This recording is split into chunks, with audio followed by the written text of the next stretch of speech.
What's going on, guys? It's me, Shu. We are back with another Zenless Zone Zero video. In this video, we are going to continue with the story, part B of the epilogue, because last time we did do part A. So bury your tears with the past, part B, and that is what this video is just going to be about. Basically, I guess finishing off the first season, I guess we'll just call it, because that's I believe what it's called, unless there's a part C, but I don't know if there is a part C. I don't think so. I guess we'll find out later on, right? So with that being said, Wise is just chilling here waiting for me to talk to him. So as usual, we're just gonna once we get started with the story, just gonna let the story right out, fully enjoy the story as is, and then after, whatever I can remember at the end of the story, go over it real quick and then end the video there. So with that being said, I'm gonna get started with the story and see how it all sums up. So let's jump in right now.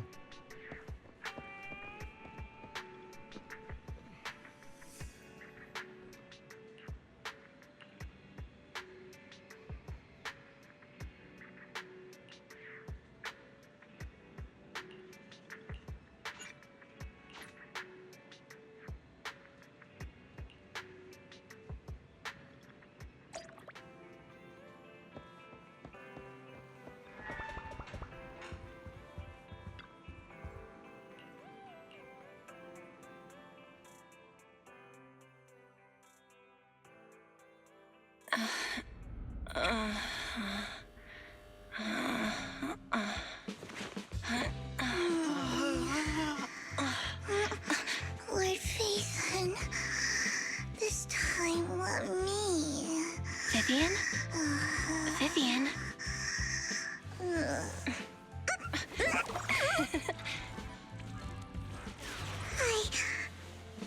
I didn't disturb your sleep, did I?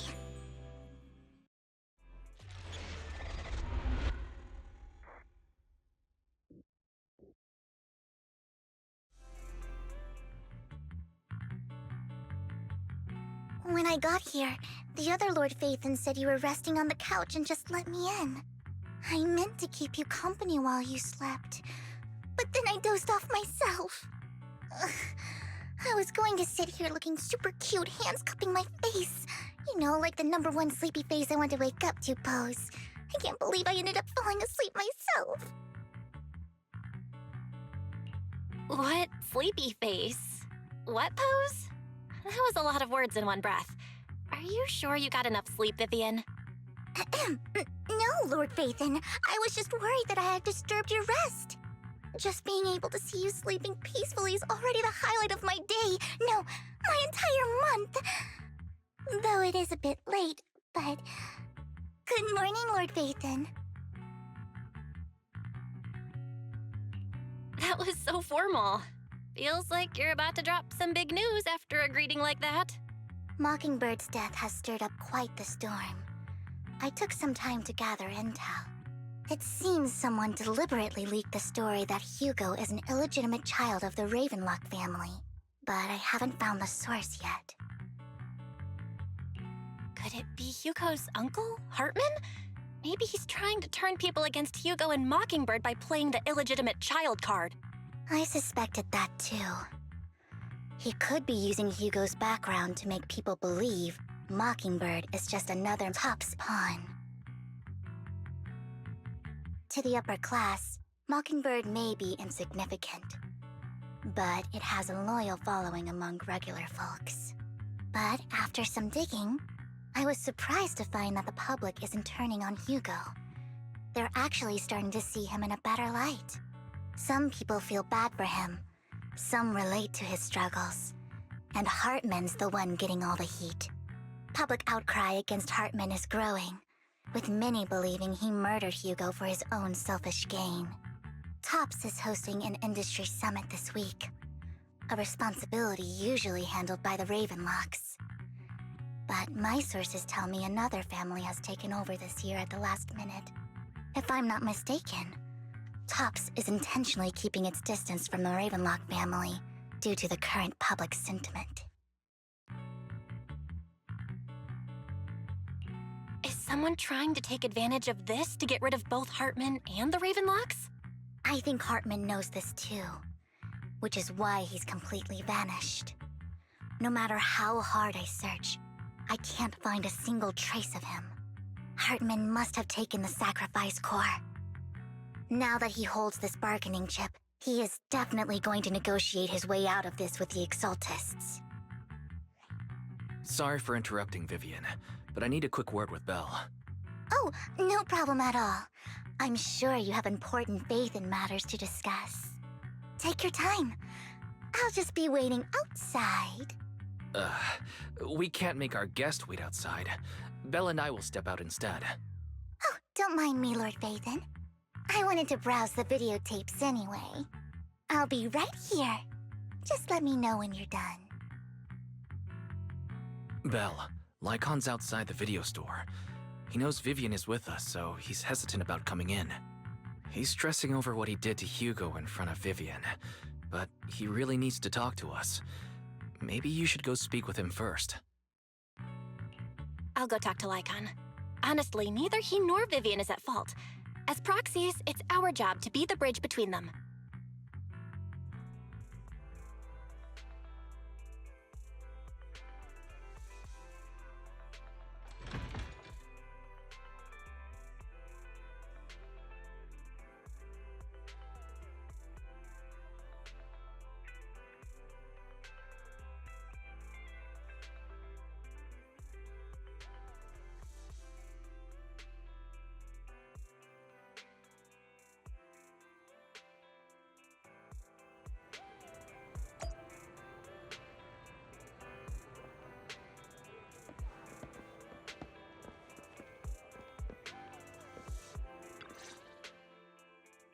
Good morning, Master Proxy. Good morning, Lycon. Wise mentioned you wanted to talk to us and Vivian about something? Yes, it's an urgent request from the mayor, one that directly affects New Eridu's safety. However, before we get into the details, as a former member of Mockingbird, I'm concerned about Miss Vivian. Hugo made many mistakes and betrayed the principles of Mockingbird, but I'm certain he didn't intend to put Miss Vivian or you in danger. I don't know Miss Vivian very well, and I was the one who took her companion's life. I might not be the right person to comfort her, but I hope she doesn't regret the choices she made, or lose faith in the path she chose. Vivian's doing just fine. She's actually been gathering intel and has a clear understanding of where things are headed. She might be tougher than you think. If you're really concerned, why not just talk to her directly? If you'd like to apologize, it should be face-to-face, right? That's reassuring to hear. I trust your judgment. You've always had a sharp eye for people. Would you mind coming in with me? I'd like to apologize to Miss Vivian in person. No problem, but I'll be staying neutral. Everyone has their own stance on this, and I get where both of you are coming from. As a proxy, I'm just here to make sure you have an open conversation. I'm not taking sides. I respect that. Thank you.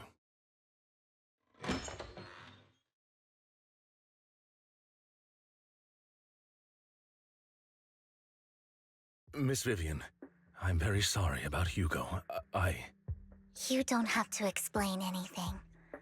I'm also part of Mockingbird. Mockingbird stands on more than just gain, so it won't fall when fortunes shift. Hugo had his fixations and ambitions. I also have things I must see through. I'm determined to get to the bottom of the Exaltists and the sacrifices. Miss Vivian, as a former member of Mockingbird, you have my deepest respect. You have my word, whatever comes next. I would never harm you or Master Proxy. As for Hugo, please accept my condolences. Condolences? That's not necessary. Mockingbird has plenty of tricks up its sleeves. This isn't the kind of act that ends so easily. Wouldn't you agree? You're right. Huh? That's it? You two just figured it out? Oh, that was fast. Master Proxy, I believe we all share the same goal. Uncover the truth of the Exaltists and the sacrifices. The Mayor has tasked me with inviting you to take on this mission, and hopes we can work together moving forward. If the Mayor wants to work with us, I trust he will demonstrate his sincerity in kind. Mockingbird will not serve as a pawn for the powerful. That will never change. Of course. While the Mayor cannot handle this personally, he will make sure we have all the intel and support we need. Miss Vivian, I know you have your own intelligence network, but for some high-profile shady dealings, perhaps the Mayor can provide you a different perspective. Please, take your time to discuss. If you're open to collaborating, I'll set up a call with the Mayor so he can speak with you both directly. I need to discuss this with Wise and Vivian. With so many people involved in this, we need to be very careful. Of course, I completely understand. When you've made up your minds, you can find me at the Ballet Twins.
I'll connect the call to the Mayor now.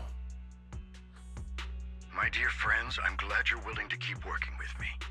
I'm truly sorry about what happened to Mr. Hugo Vlad. I didn't anticipate things would turn out this way. As Mayor, I can't fully condone Mockingbird's actions, but personally, I had a lot of respect for Mr. Hugo Vlad.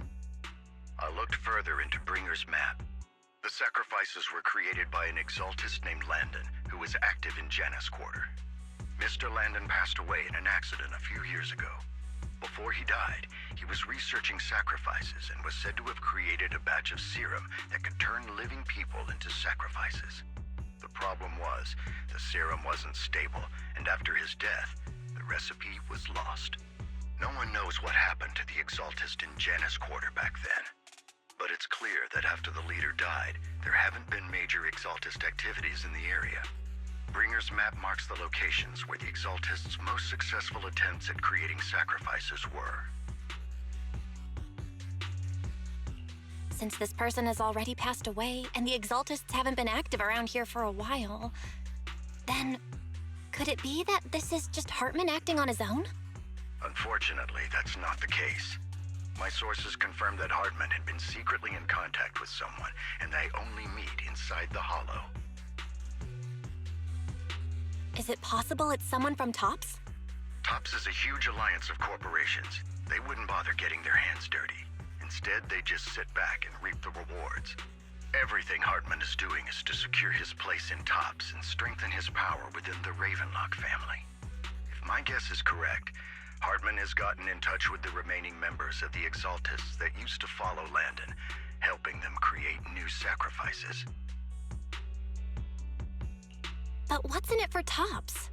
There's no way the Exaltists would just hand over their secrets about sacrifices to Hartman, right? A sacrifice outbreak would throw the city into chaos. And that's when Tops steps in, taking control of the situation on their terms. The public will see the mayor as incompetent, while Tops comes off as the real protectors of the city. And when that happens, public trust will shift towards Tops. And Mr. Mayor, you might find yourself in an unfavorable situation. Still sharp as ever, Miss Vivian. So, what exactly do we stand to gain from partnering with you? Please don't tell me you're doing this out of some noble concern for your citizens. I'm not some hero of justice, and I don't believe in lofty ideals or empty promises. We have a common enemy. While our ideologies may differ, we can work together on this.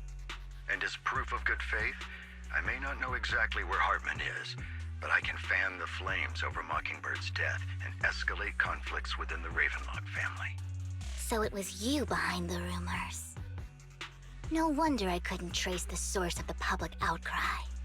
I'm not the one who started the rumors. I just helped them spread faster after they leaked. And I pulled a few strings to make sure the story painted Mr. Hugo Vlad as a heroic figure who was unfairly persecuted. As I said before, I had a lot of respect for him, and I'd be happy to clear his name. Now let me lay out my terms for collaboration. After looking into it, I found that the dormant sacrifice you discovered wasn't the only one. There are more places where sacrifices might be lying dormant. Too many eyes are on me right now, so I can't send my own men to deal with it. I'd like to ask you to retrieve the sacrifices from those locations. I'll make sure to dispose of them once you do, so no one will be able to use them again. On top of that, I've asked a friend to help monitor your physical condition, and maybe even uncover more of your potential. Her research overlaps with your teacher's work. You don't need to worry about her capabilities. She's a Void Hunter rank special investigator. Really? A Void Hunter ranked special investigator is going to be assisting us? And she's involved in our teacher's research? That's right. She's heading to Janna's quarter for some business. I wanted to set up a formal meeting, but she declined. She prefers to assess things on her own, and will reach out when the time is right. She'll let you know the details then. So it looks like you both are on board with this commission and ready to help recover the sacrifices? Okay. We don't want new Eridu falling into chaos either. We'll do what we can.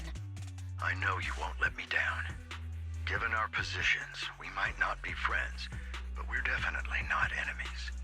I'll leave the rest to you then. I've got to go. Goodbye.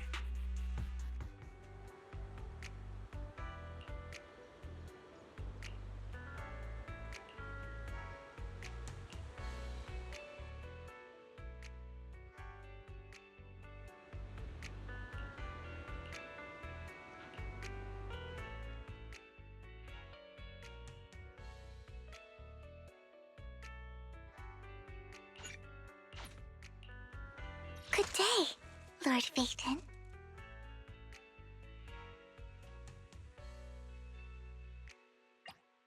This is the path I follow.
Lord Phaethon, thank you for trusting Mockingbird and me.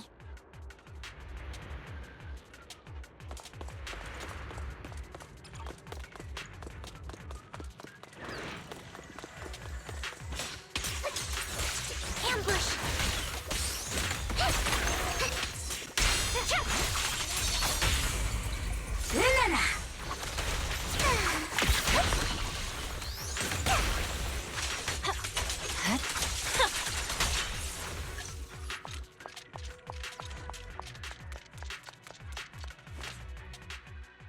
Has someone already taken the dormant sacrifice from here? Or did the Exaltus decide to relocate it? No. If these dormant sacrifices aren't handled carefully, they could awaken and turn against anyone nearby. She wouldn't risk moving them unless it was absolutely necessary. Did she realize the mayor was looking into this?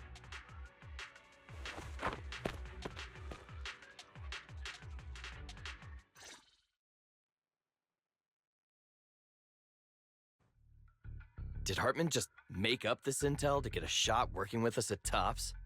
I've been walking around forever and haven't found a thing. The Ravenlocks have always been a shady bunch. No surprise they've gone downhill over the years. I heard they were pretty loaded back in the day. What kind of business did they run? No clue. On the surface, their businesses seemed legit, but who knows what was happening behind the curtain. Probably something with the sacrifices. I mean, how else would he know about the dormant ones left around here for years? And he was so sure that even if those original sacrifices didn't work out, he had a backup plan. Backup plan? What could that be? Well, that's beyond me. I just happened to overhear something while I was next to Mr. Edmund one day. What's Tops planning to do with all these sacrifices, huh? For research? Do you think we'll ever have a normal life in the Hollows? Don't ask questions you shouldn't be asking. All right. There's nothing here anyway. Let's leave the Hollow and report back on what we found. And we'll make it just in time to clock out for the fieldwork shift. Let's get out of here first.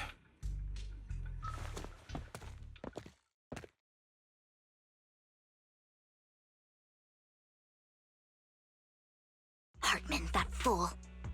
He'll do anything to get into Tops, even if it means playing with fire. She's an Exaltist. Human lives have never mattered to her. The more people get dragged in, the greater the danger.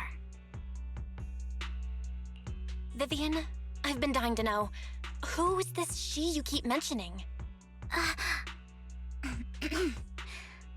I apologize for losing my composure. Please don't mind me. The she I'm referring to is with the Exaltists. Someone I have a history with. That's why the moment I heard about the sacrifices, I felt compelled to uncover the truth. I never meant to hide anything from you. It's just that, for me, the Exaltists bring back painful memories. And I'm not ready to face them yet. So, Lord Phaethon, please give me a little more time. Once I've gathered my thoughts, I promise I'll tell you everything. Sure, I won't pry anymore. Everyone's got a past, and you don't have to dig up old wounds if you don't want to. I can see the Vivian I know now is super brave and kind. I believe you've really put in the work. Lord Phaethon, if we weren't in such a hurry, I'd spend 3 whole hours singing your praises. I'll make note of this and make sure to get it done before bedtime. First things first, let's track down those dormant sacrifices. The Exaltists have probably realized someone's after them by now. I wish we knew what Hartman's backup plan is. I just can't shake the feeling that something bad is about to happen. Watch out! Weakling.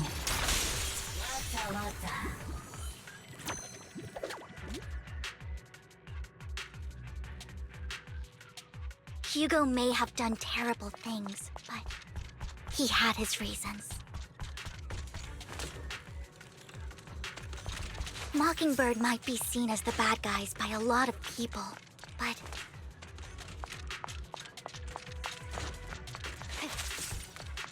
Ironically, joining Mockingbird is what put me on the right path.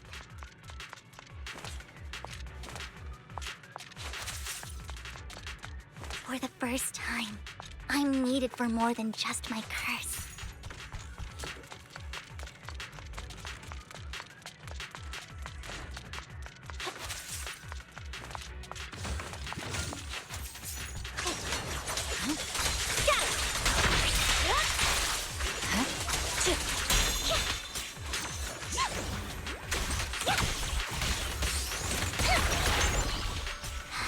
Nothing here either.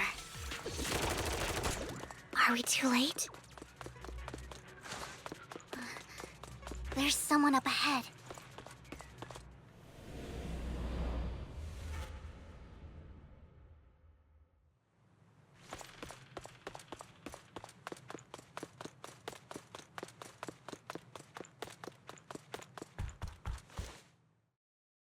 I knew it was you, Vivian.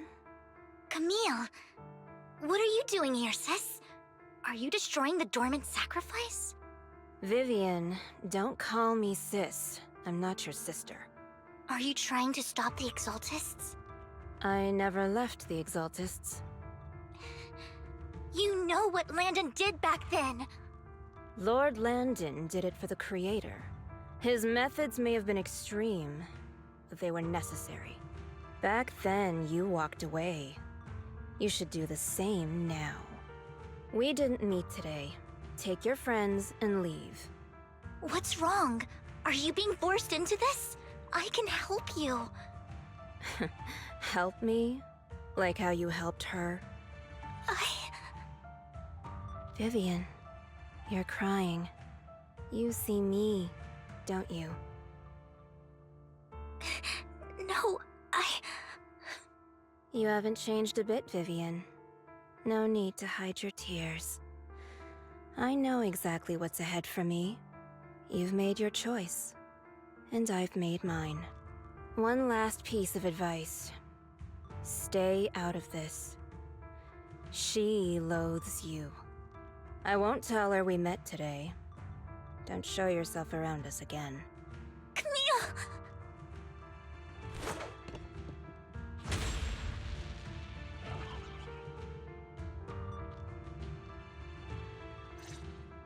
Lord Phaethon, watch out! I'll tell you what that was about later! Huh? My blade is already sheathed.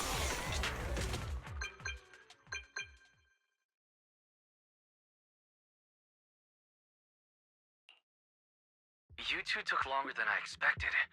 Did something happen? We searched the coordinates the mayor provided. Most of them were already empty. No dormant sacrifices. Camille, the Exaltists have been actively destroying the dormant sacrifices. The Exaltists? There's no reason for them to go after the sacrifices, right? Vivian is telling the truth. I saw it too. And one of them is someone I once knew. I thought she would leave the Exaltists after Landon's death, but she stayed. Do you have a history with the Exaltists, Vivian? When I was a child, I stayed with the Exaltists for a while. Back then, Landon was one of the most respected figures among the Exaltists in this region. A lot happened, and after Landon died, I left. I can't turn a blind eye to the sacrifices. I know all too well how many lives have been lost bringing them into existence. Ever since I learned a sacrifice had appeared in Janus Quarter, I haven't been able to stop worrying. I won't let history repeat itself. That's why I asked Hugo to investigate, starting with the Sacrifice Corps. Vivian. Please stop. I'm not looking for comfort. I'm just recounting the story for you to understand the situation. We've got bigger things to focus on. But when I do need comforting, I'll come straight to you. I hope you'll make time for me, Lord Phaethon. Just so you know, I'm not the easiest to console. No worries. I'll totally have your back until you're feeling better. Okay. Back to the matter at hand. That conversation between those two TOPS employees back in the Hollow is still bothering me. They said Hartman had a backup plan, and that got me thinking about some news that was quietly swept under the rug. Lately, there have been mining accidents in Ravenlock-controlled areas. Many workers have died. The families were paid off with huge settlements, way more than usual. No protests, no controversy, and the issue was buried. But considering the Ravenlock's financial position, why would they be so generous with payouts? That sounds sketchy.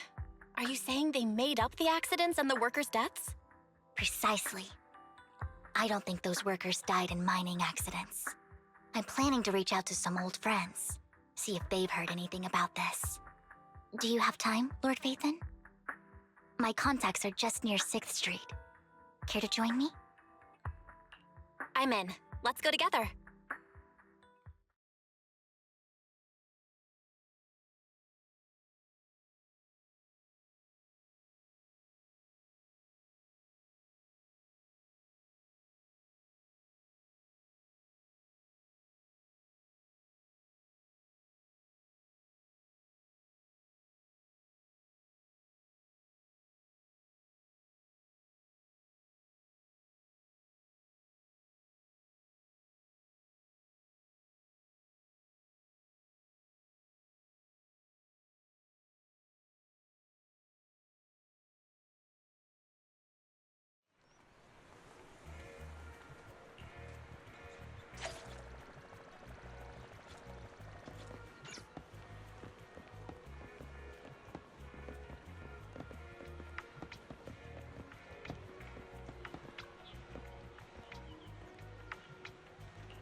An old friend of mine said she has some new intel.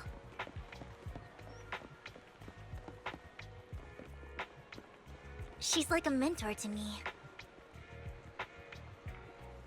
I learned a lot about data scraping on the internet thanks to her.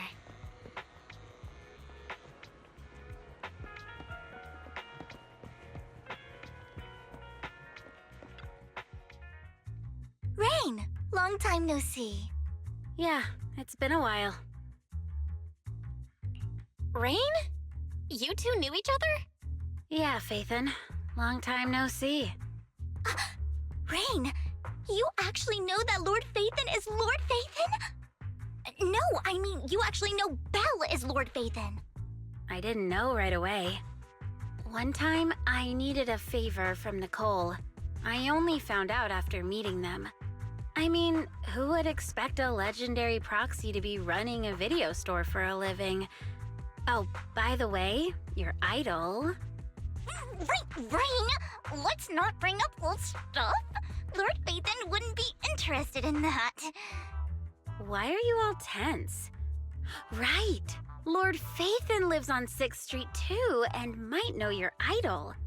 Remember when you traced that post on Internet to 6th Street and actually went to check it out? And you came back all bummed, spouting nonsense. Like there was only a black cat at the location, and maybe your idol is actually a talking cat. Or something like that. I know that black cat. I'm always sneaking at snacks. Lord Phaethon, please, let's drop this topic. Come on, Vivian. It's been years, and you still won't say who your idol is. If you'd just let me, I'd have tracked them down ages ago. I get it. You want to find the person who's important to you on your own. But you've tried so hard already. It's okay to lean on me a little, you know. I'm sure your idol won't hold it against you. I shouldn't have come to see you. Huh? What's wrong? Hey, Rain. Vivian said you might have some new intel. So let's get to the important stuff first. All right, let's get down to business. Here's something I'm pretty sure about. The Ravenlock family's claim that those missing workers died in an accident? Don't buy it. The last signal from those workers was near the Hollow. Then communication went dark. I think they were taken into the Hollow. And yesterday, I picked up that the Ravenlock family secretly hired some people to search the Hollow's perimeter. I caught a weird distress signal from someone and managed to track down the source. When I tried to reach out, the signal cut out completely. The last trace of the signal was near Lumina Square. Finding someone in real life isn't really my thing, so that's where you come in. Okay, we'll check things out. You just said this is something you're sure of. Do you have anything you are unsure about? I dug up some info online, and one thing stood out. A few days ago, there were some creepy sounds coming from an abandoned warehouse by the port. The place was locked up, so no one could see what was happening inside. Not sure if it's related to your search. If you don't find anything useful around here, it might be worth checking out. Well, that's all I have for you. Thank you, Rain. Don't get all emotional on me now. I'm just helping out a friend. This one's on the house. Consider it payback for the favor you did me last time. But if you still want to find your idol, hit me up. I've been curious for what... Alright, don't worry about it. I'll manage it myself. Stop being so nosy, Rain. Nosy? Nah, just professionally curious. What kind of person is worth all this searching, huh? But honestly, whoever they are in real life, they've become a part of you. You've come a long way in this search, Vivian. I much prefer the person you are now. So if you find this person, don't chicken out. Go meet them. People will appreciate you for who you are. Rain. I might not care about the real world or what it'll be like, but I hope everyone I know can live a good life. I'm counting on you to save the world, guys. All right, I have other business to take care of, so I'll leave the rest to you.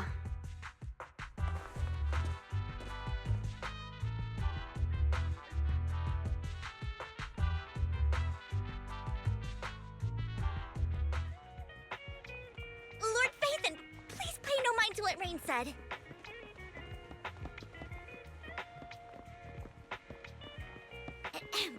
That big guy's up ahead. Let's hurry.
Don't take me back, please. I was wrong. I know I messed up. I don't want your money anymore. Please, no. Calm down. Who are you? I won't say anything. Just let me go. I don't know anything. I swear, I know nothing. We are not PubSec, the HIA, or the Ravenlock family. We won't force you into anything. There's no need to be afraid. What do you want from me then? We simply want to know where the Ravenlock family took you and what they made you do. I can't say. I can't tell you. I have a family. They'll hurt them. You never saw me. Please, just stop asking. Don't you wish to see your family? I don't deserve to see them. It's my fault. I was greedy. I did this to myself. But your family must miss you dearly. I'm sure they won't blame you. No, it's my fault. It's all on me. I don't want to drag them into this. If the whole ship is sinking, no one on board can escape. I'm just a nobody. And right now, there's nothing I can do to change anything. If you care about your family and friends, now is your chance to stop the disaster before it's too late. Even a butterfly flapping its wings can send a tsunami surging across the ocean. No one knows how this will turn out. But if you do nothing now, the only thing waiting for you at the end will be regret. We're not here to turn you in, and we won't force you to confront them. You'll be safe with us. I'll help you return to your family. But you must tell us precisely what happened. Hartman offered a huge amount of money, looking for workers to go into the hollow to guard something. The money was way too good. We all kind of figured something wasn't right. I thought it was just smuggling or guarding some kind of illegal ether resources, so I signed up. After we sent in our applications, Hartman's men took us into the hollow. The first place we went, there was a strange box. When we got there, they handed us some pills, saying they'd improve our aptitude for ether, for us to last longer in the hollow. But after I took them, everything went fuzzy. Something was definitely off about those pills. When I woke up, I saw my coworkers dead in front of me. And there was blood all over my hands. They said something about me being a good experiment, moved me somewhere else, and locked me up. They wanted to inject me with something. I got scared and didn't know what was gonna happen. But then a blonde guy found me, gave me a carrot, and let me go. So I escaped. I didn't want to kill anyone. I don't know. It wasn't your fault that your coworkers died. You were just a tool in their hands. Do you remember the place they first took you? Do you know what was in that box? I only remember the first place was like a rooftop. I think it was on top of a tall building. What exactly was in that box? I can't remember. I'm not lying. Those pills they gave us, they make you hallucinate. I took just one and my mind felt like it wasn't my own. My memories turned into a blur. I'm telling the truth. I'm not trying to run from my mistakes. I just really can't remember what happened. I know you're not lying. We'll arrange for your protection. You can rest easy and recover, and your family won't be dragged into this. Once this is all over, you will be able to reunite with them.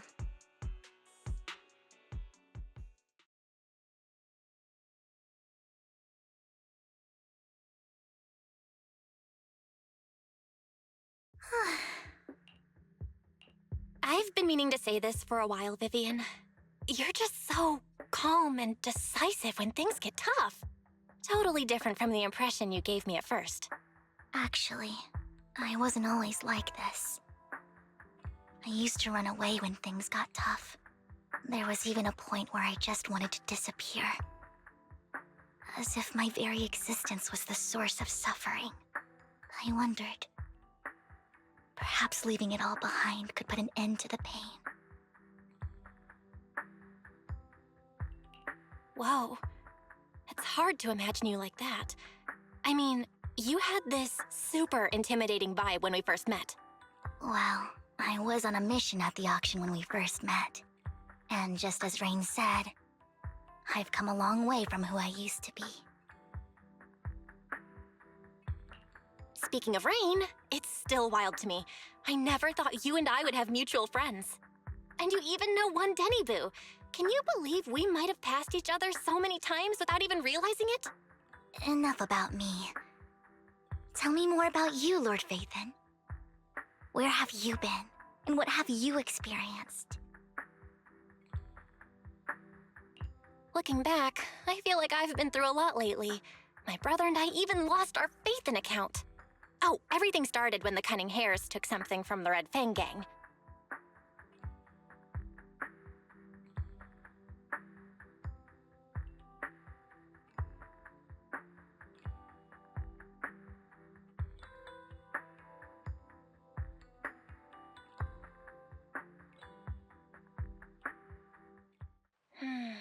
I remember it should be around here. That store's been sitting in my favorites for ages.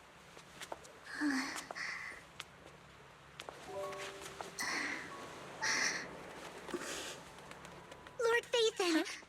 What's up? I've seen that black cat on 6th Street. That harmonica in the outer ring you mentioned. I've heard it before, too. I've even been to the monument outside Hollow Zero. But none of that was a coincidence. It was me.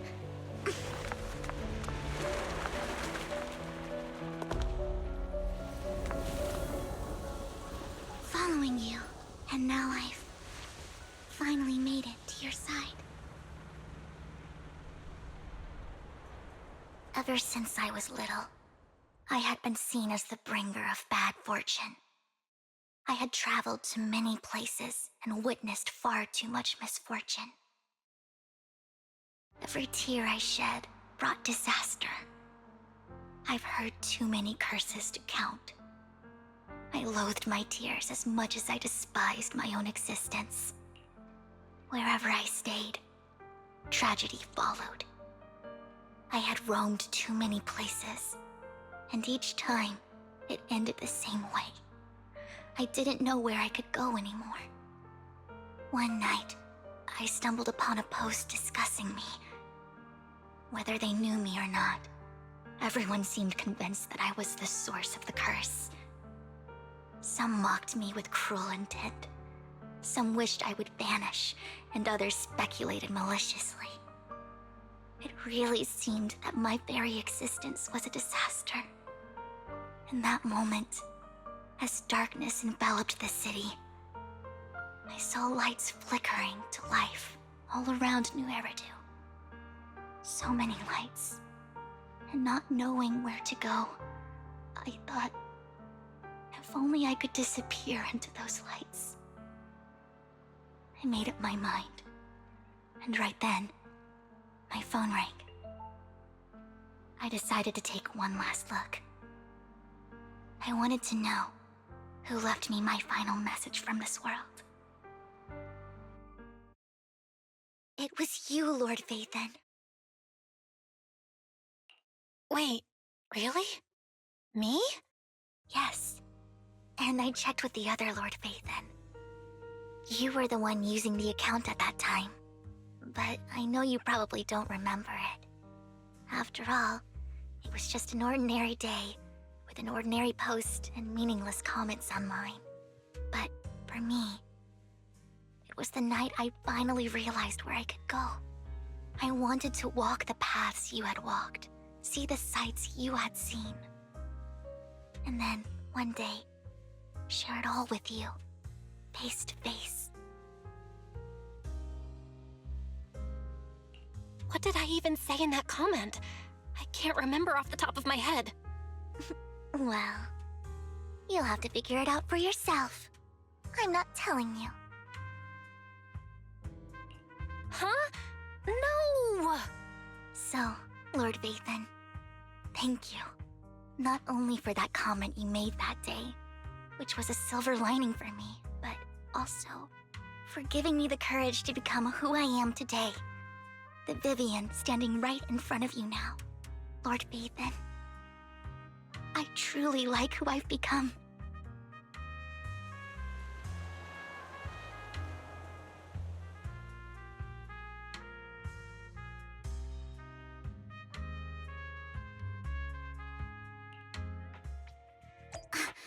Lycon just sent a message. There's an update. Let's head back to the video store and go over the details together.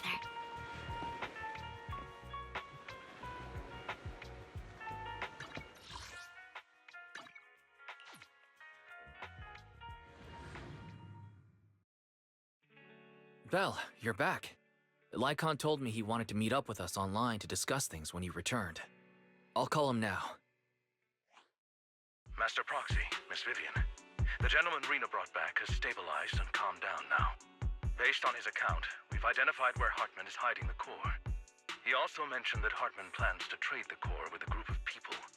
We suspect that this group consists of members from the Exaltists. I knew it. Now that we have the location, it would be splendid if we could seize the sacrifice core before they do. Precisely. We hope you can head to the location as soon as possible to secure the sacrifice core. We've got this. I have other matters to attend to, so I'll leave the retrieval of the sacrifice core in your capable hands. The mayor's friend that he mentioned before will also be assisting you this time. The target coordinates have been shared with her, and she'll meet you there. Please ensure your safety, and I wish you all the best.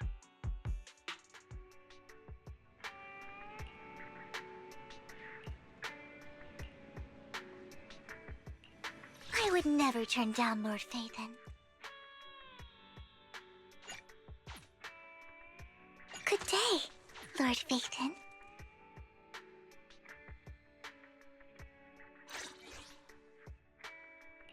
I would never turn... Eradicate all evil.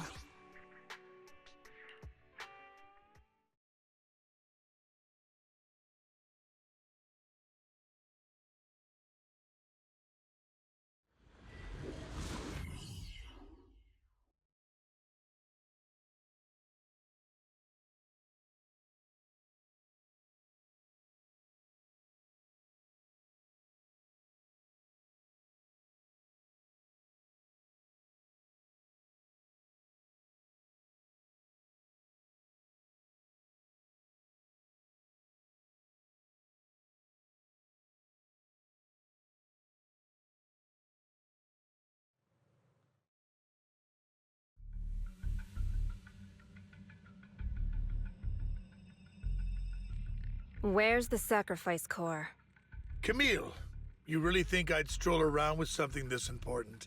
Plus, even though the Ravenlocks and the Exaltists have been working together for ages, I've hardly even met Lady Dina.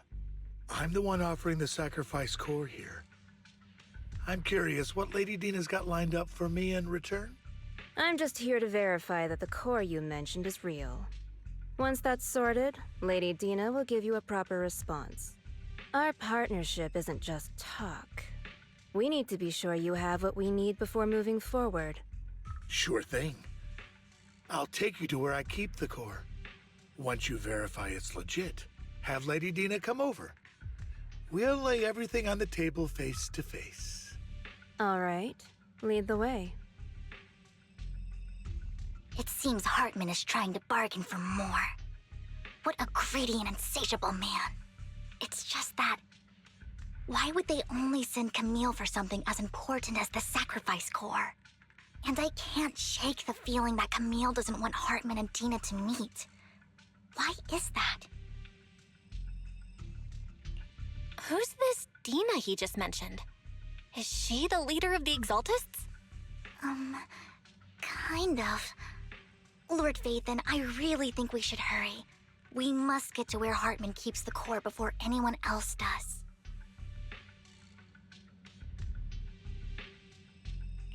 I've got a shortcut planned, but there are gonna be ethereals along the way. I'll let you handle them, Vivian. Don't worry, Lord Phaethon. You are in capable hands. I'll ensure your safety.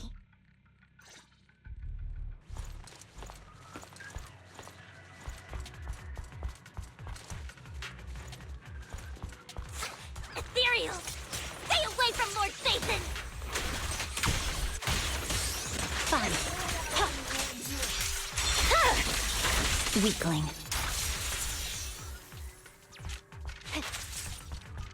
Looks like Hartman's trying to negotiate for more leverage.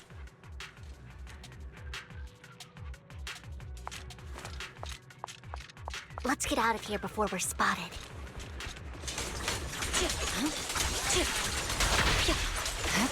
Let's keep moving, Lord Phaethon.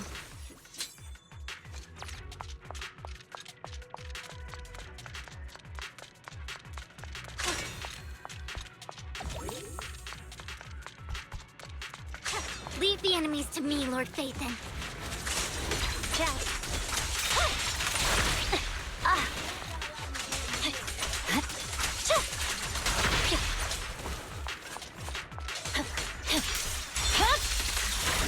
They're still over there. It looks like they're arguing.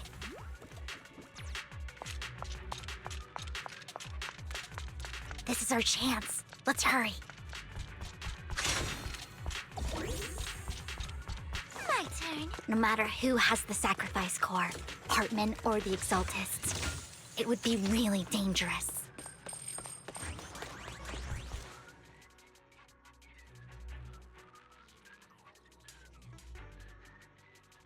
Hand over what's in the box. Don't touch me. Or we do this the hard way. You sure talk big, little girl. Let's hurry and secure the sacrifice core. Lord Phaethon, the box is empty. So Hartman never kept the core here to begin with? How did you even find your way here? Where's the core in the box? What did you do with it? You call this keeping the sacrifice core safe?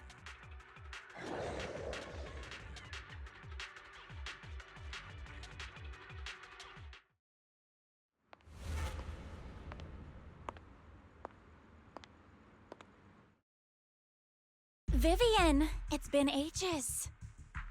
Dina! Oh my, you actually remember me. So sweet. Look at you, thriving. I thought you'd totally forgotten about our past. So, tell me, do you ever dream about the people you've killed? Are they crying in your head all night? Back then, I had no idea. You had no idea? While you were soaking up all that love from Daddy and everyone else, you had no idea what was going on? I wasn't... Lady Dina, Miss Vivian didn't actually... Camille, when did I say you could meet up with Hartman today? I just wanted to make sure the sacrifice core is legit. I was worried Hartman might try to pull a fast one on us. Really? So loyal. I thought you'd be more like the old days. Just a few words from Vivian and you'd be plotting my demise. Just like what you did with Father. I won't, Lady Dina. Don't even think about betraying me, Camille. You owe me for what went down back then. However, I do understand your worries. This core, it's fake. No way! I got this straight from Hugo! It can't be fake! How can you just claim it's fake without any proof? Ugh, seriously?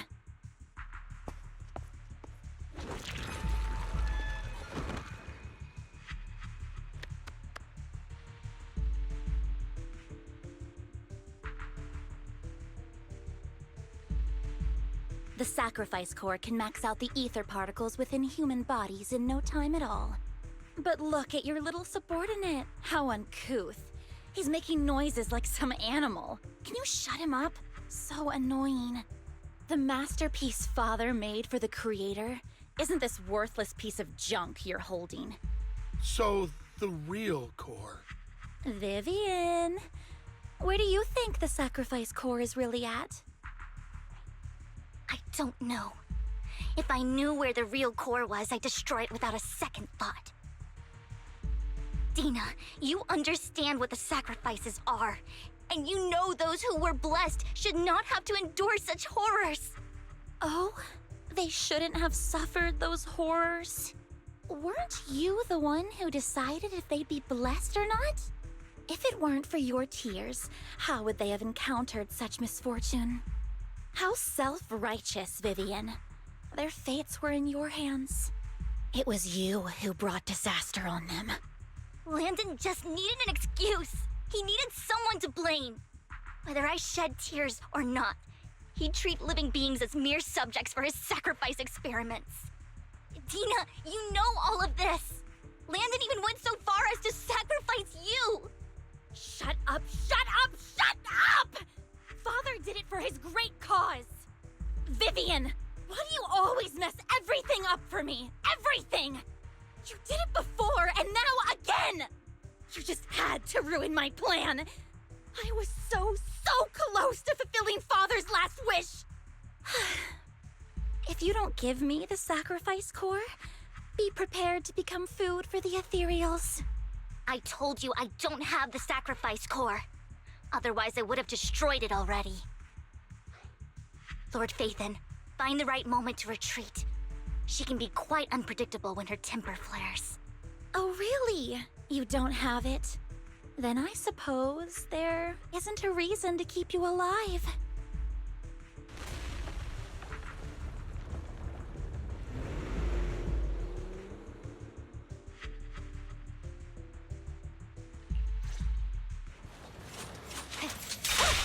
More ethereals are coming.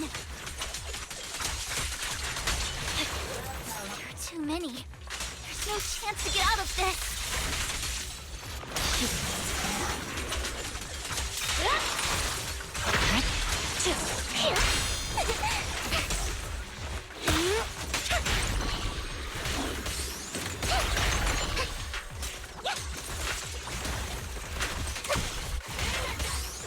Okay. Stay away from Lord Phaethon! There are so many.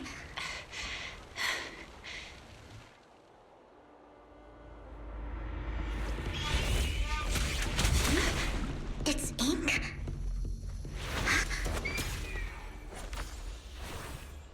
Shun Palace, good fortune, closed gate, safety. What? An evil miasma gathers here. Another place of conflict. If you wish to avoid disaster, then head southeast.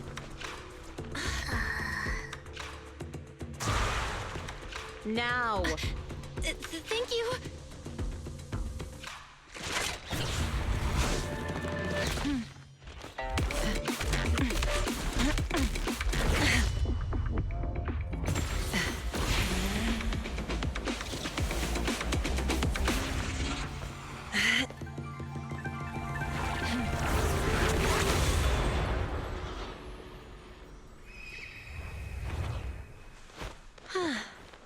Finally, peace and quiet.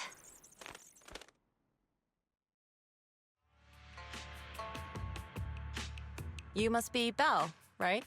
Mayflower mentioned a special partner might need my help. Can I ask, who are you? I'm the 13th generation master of Yunque Summit. You can call me Yishuan. Mayflower passed along your info, and I was curious what kind of person you are, so I came to see. At first, I thought it might be a hassle, but your energy feels really calming. Quite nice, actually.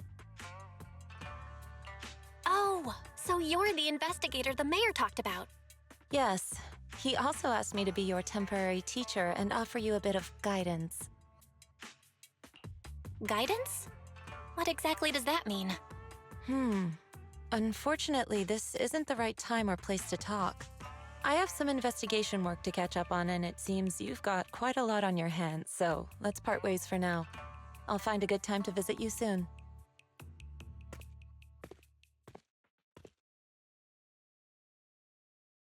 I'm so sorry, Lord Phaethon. I'm just not feeling very well. I think I'll head back for now. I'll investigate the sacrifice core and reach out once I find something. You definitely need some rest. Let's get out of the hollow.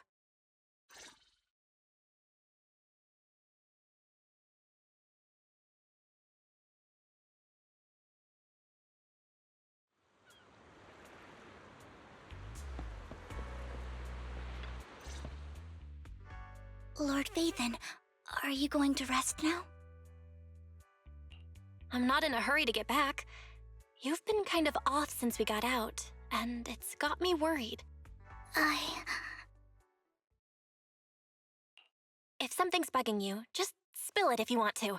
I'm a pretty good listener, you know. I didn't mean to keep my past from you, Lord Vathan. When I was little, people thought I brought misfortune, so no matter where I went, no one wanted me around for long.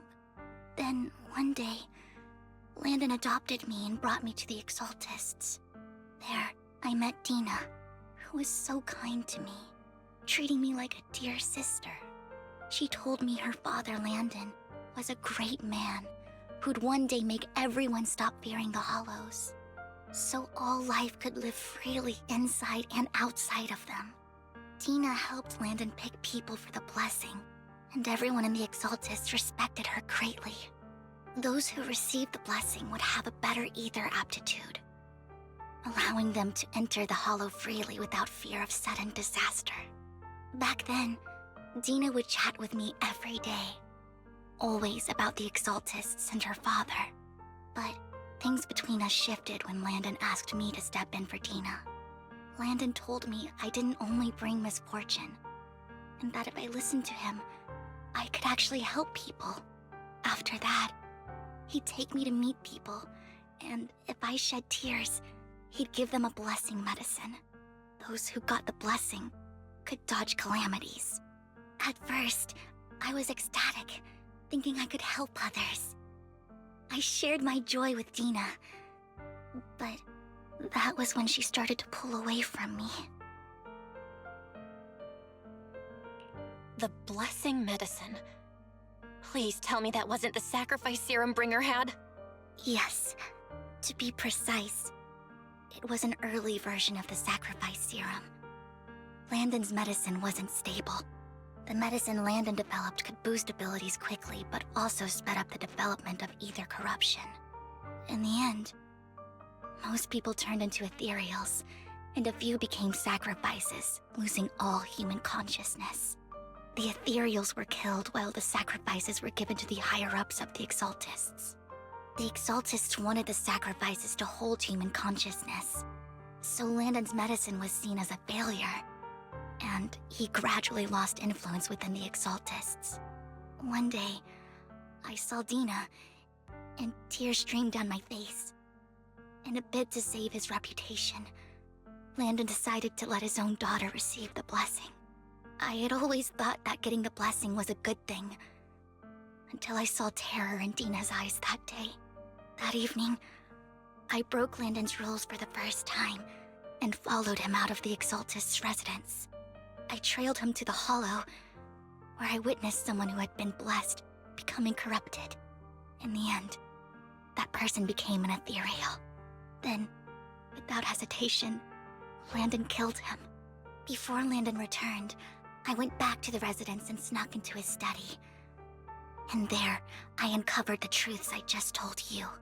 And just a few days later, it was time for Dina to be blessed. I wanted to save her and stop anyone else from getting deceived. So, that day, I told everyone present that Landon should be the one to receive the blessing, not Dina. At first, Landon argued, and no one believed me. But, in front of them all, I looked at him and let my tears fall.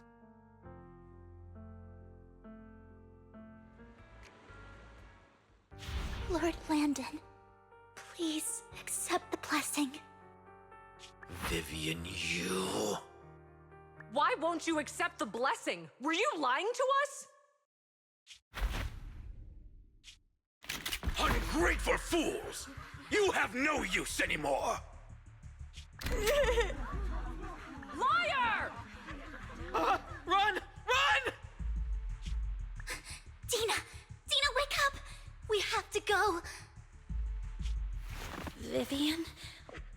what's happening. Listen to me. Lord Landon's so-called blessing isn't...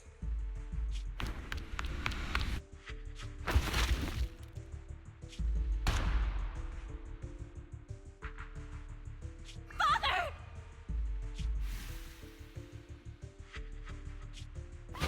No, I was just... Mom, I want to go home. It's got nothing to do with us.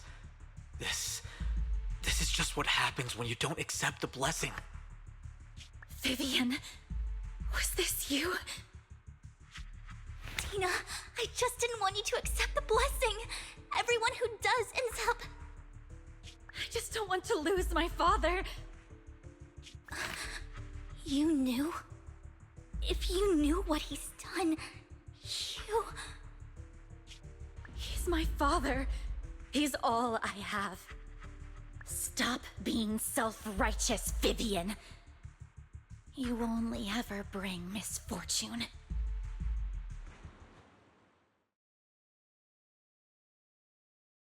I thought once Landon was gone, Dina would leave the Exaltists. I never expected her to continue his research, or that Camille would stay. Camille lost her entire family in a hollow disaster, so she's always supported the Exaltists. She's not a bad person. She's just someone searching for hope. She joined the Exaltists very early on, and even watched Dina grow up. That day, she was just so desperate to save Dina that she...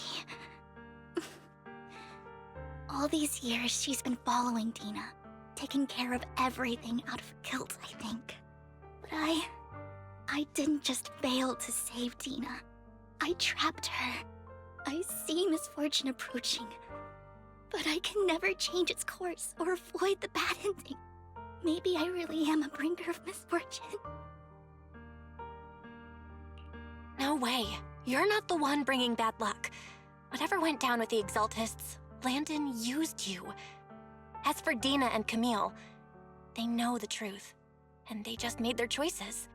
The Hollows and the disasters they caused took more than just their loved ones. But not all survivors cling to obsession and hatred like they do. Lord Phaethon. You need to believe in yourself. You're currently resolving the sacrifice crisis with your own effort. I remember you saying you really like yourself now. So what's changed? Yes, that'll always be true. Thank you for listening to my story today. Years have gone by, but I've never had the courage to face all this. Maybe Dina and I were meant to meet today, so I could finally spill it all out. It lightens my heart a little. Lord Phaethon, you truly are a wonderful listener.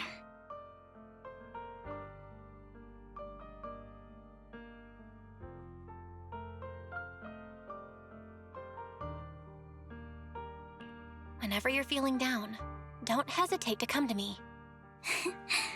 I will. It's been such a long day. You must be exhausted. I'll track down the location of the sacrifice core and let you know what I find. Good night, Lord Phaethon.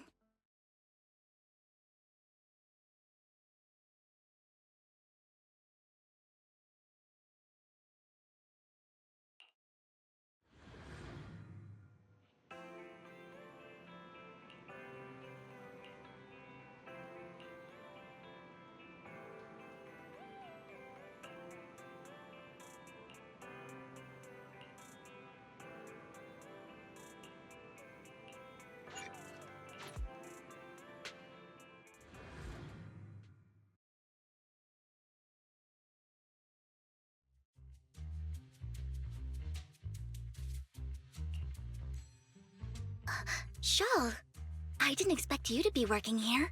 Perfect. I was just covering someone's shift. The screening here is super strict, and I was afraid the supervisor would realize I was new and subbing for someone, so I hid in the control room during the supervisor's inspection. So I happened to bump into this guy, a blonde man wearing a hat, and I think he was checking some footage. Then he logged that footage into the tape he brought. Later, I found that part of the footage had been wiped. Blonde. wearing a hat. Could it be Hugo? Do you know him? I think it's him. If it were Hugo... I think I know where he would hide the tape. Thank you, Shaw. You were a big help. Great! You also helped me a lot when I started working. I used to make mistakes all the time. If it weren't for you cleaning up my messes, I would have been fired ages ago. So I'm happy I could help you too. All right, go ahead and do what you need to do. We'll catch up another time.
If I'm not mistaken, you and Vivian share the same goal. Silence is no good for negotiation. I just don't want Dina to reach a point of no return. Hasn't she already reached that point with what she's doing? The formula for the Landon serum was lost, but a batch survived, and Dina was able to develop a substance that can be used for mind control. She's trying to combine the two to make sacrifices that would obey human commands. If the dormant sacrifice and the remaining Landon serum are destroyed, we can put an end to this. Dina's concoction can't create sacrifices on its own. And the sacrifice core? That belongs to the creator, not her. Although I find Landon's methods despicable, I can't deny that the Exaltists and the Creator are leading us in the right direction. I just don't want Dina to spend her life trapped by her father's mistakes. I mean, no offense, but I find your protectiveness rather weird. I will confirm the location of the dormant sacrifice and find the chance to relay the information to you. I do not want any of my people to be going into danger. As for the sacrifice core, I can only guarantee that it will not fall into her hands. As for how things will ultimately play out, the Creator will guide me.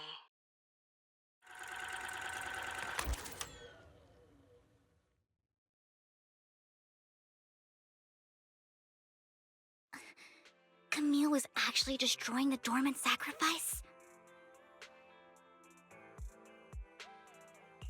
Now Camille's actions make sense. But why did Hugo never tell us? Hugo... Belle, Lycon said there's something urgent he needs to discuss with us right now. All right, let's patch him in. Master Proxy, I apologize for disturbing you. We have just learned that the Ravenlock family will host a banquet tonight. This banquet is rather special, as they're allowing members of their family to invite business partners to attend. With Hartman at the center of controversy, there are many members of the family who are eager to use this opportunity to replace him. The mayor has been spreading rumors of a young tycoon who inherited a sizable fortune and is looking to partner with a person from an old and influential family. This information has lured a young man named Burton from the Ravenlock family. So, you want me to pose as this tycoon and use Burton to infiltrate the banquet? Correct. And Hartman's study is also located within the venue. I see. Hartman's study might hold valuable information. So, what should I do? You can attend as her +1. +1? Lord Phaethon, please go with me! Master Proxy, it seems Miss Vivian requires your presence, so...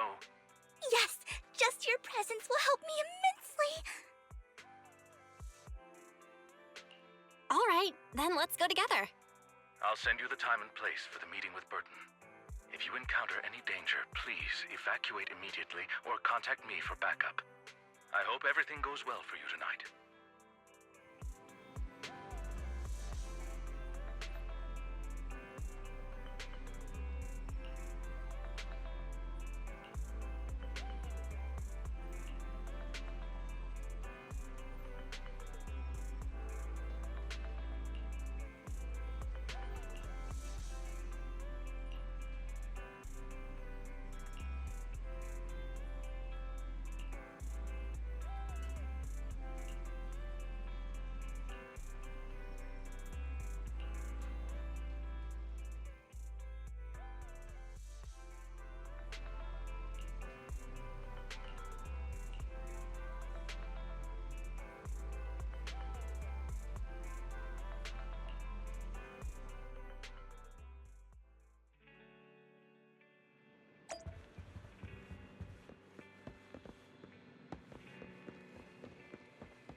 Miss Banshee, I believe I've shown you my sincerity. Now how about you? Sincerity? My presence here is a show of sincerity. If we're to work together, Miss Banshee, you should drop your pretentious act. I am well aware of the ways of the Ravenlock family.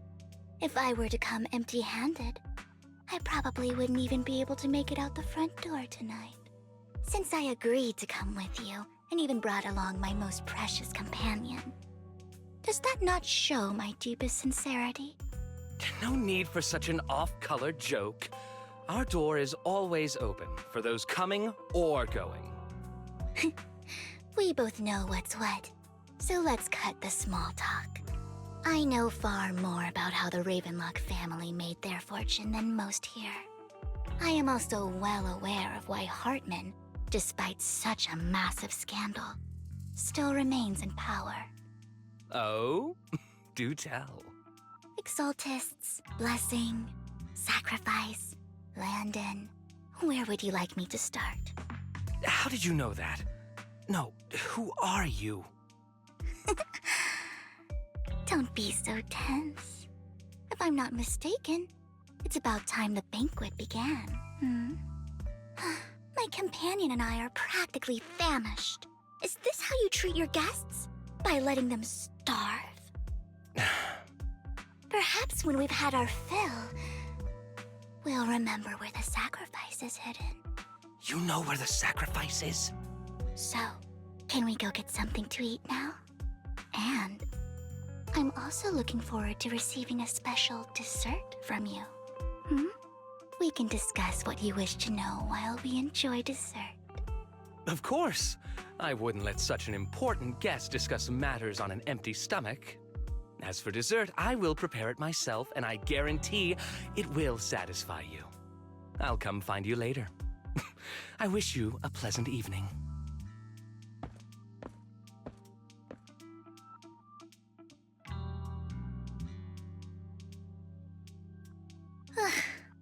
These kinds of people are exhausting to deal with.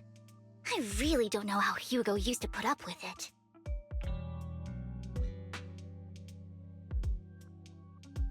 What did you mean by dessert just now? I couldn't really follow. Hugo taught me that bringing up dessert in such situations is a way of telling the other party they need to offer more. Fortunately, that old fox Hartman is terrified of losing power. He's definitely keeping the destruction of the sacrifice and the fact that the sacrifice core is fake hidden from the other family members. Otherwise, Burden wouldn't have been so willing to raise his offer. Lord Phaethon, let's find Hartman's study when the banquet is at its busiest. All right, I've already taken note of the surrounding terrain. Once more people arrive, we'll enter the garden through the door in the corner of the banquet hall. Wherever you go, I'll follow, Lord Phaethon.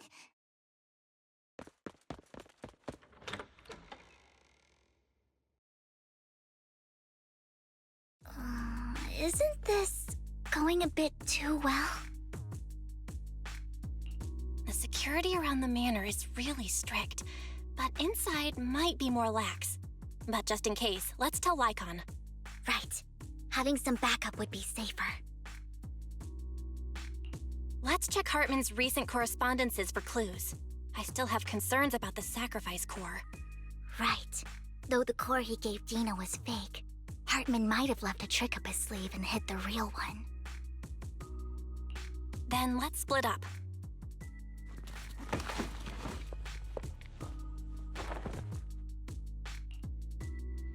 Esteemed guests, is the catering at the Ravenlock family banquet not to your satisfaction?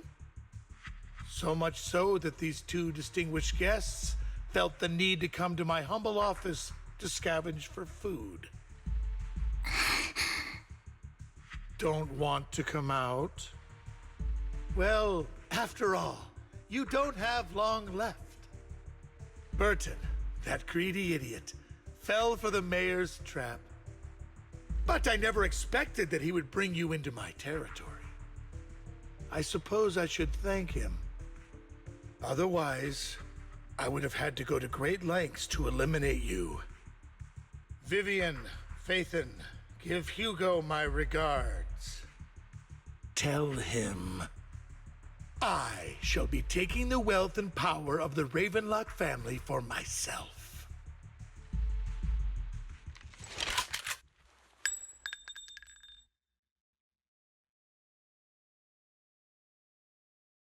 The bullet? How? Dear Uncle, why must we be so distant with one another? You can just tell me what you want to say directly. Hugo! Impossible! You're... Uncle, you must know a Ravenlock will never stop until they get what they want. Did you really think I would be defeated so soon, when I have yet to trample you into the dirt? You filthy bastard! You only know how to resort to these petty tricks! Petty tricks?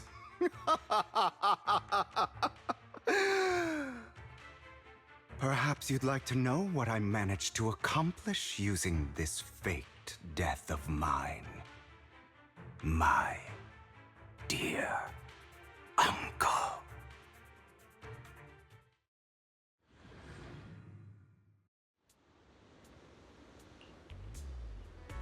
Faking my own death. Hope it's all worth the theatrics in the end. It was just to keep Hartman off my back, but maybe I went a little overboard. The manager must be pretty shaken up. I should apologize at some point.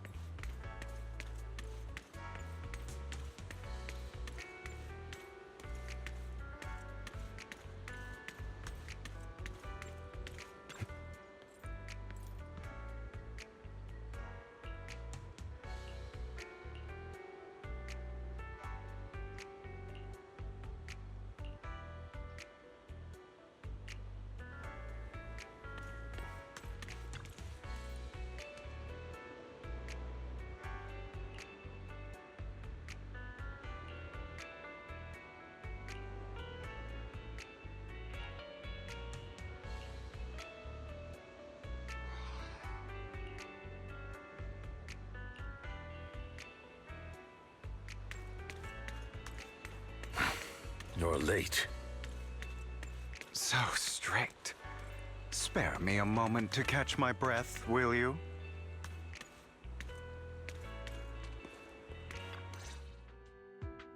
You're taking longer to rest than I expected. Lycon, you think too highly of my physical capabilities. Well, thank you for your cooperation. I must say, if nothing else, at least your acting skills have improved.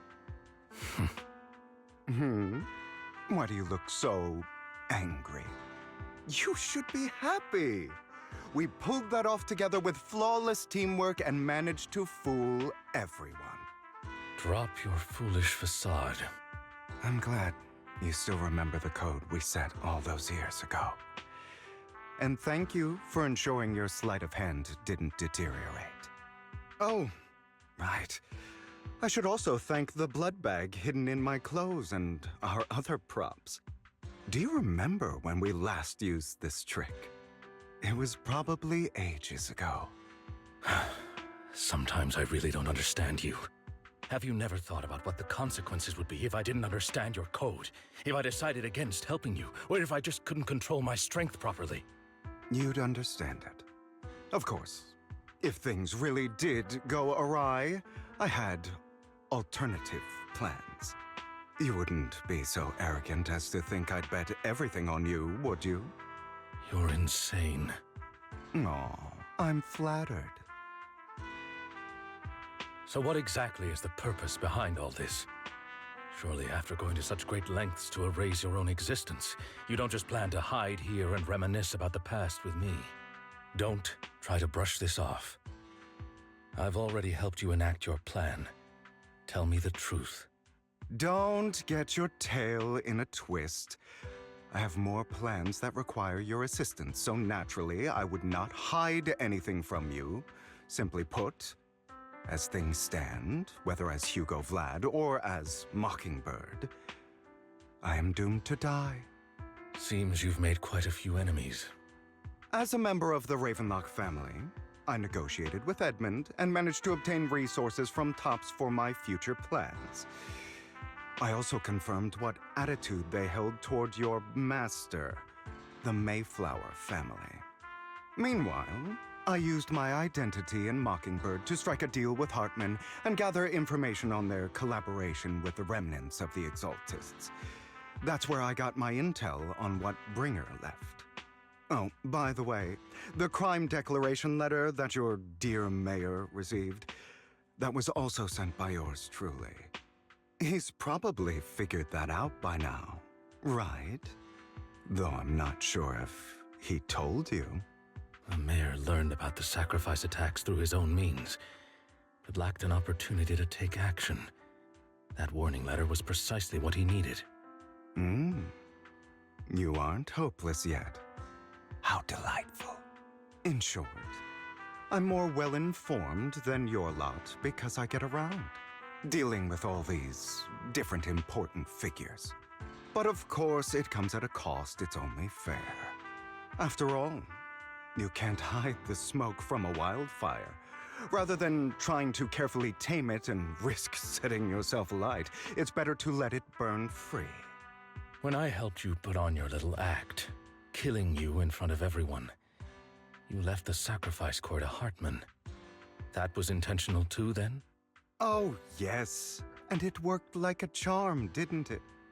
Now no one cares for me anymore, and all eyes are on Hartman. A perfect situation for keeping the Ravenlock family in check while dealing a cutting blow to the Exaltists behind them. Another crucial point is Vivian and Phaethon. I must sever any ties they have with me or Mockingbird. Although I feel bad for Phaethon about what happened, but it had to be done. That's the only way they would be safe, allowing the plan to continue. I noticed that you never turned your blade toward Master Proxy. So, those words you said back then were also...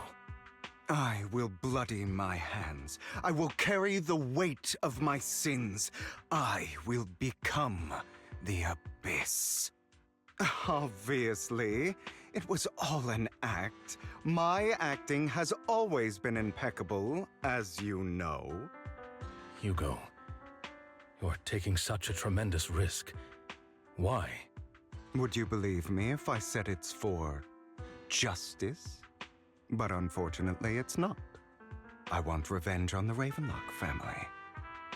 And I will make sure that despicable excuse for a human being, Hartman, suffers a slow, torturous end. Of course. I also promised Vivian that I would help her investigate the whole thing with the Exaltists. That's all. You don't look too good. Is it your wounds? No. This is the first problem I plan to resolve. Lycon, do you have a place that is sufficiently discreet, quiet, and can take a lot of damage?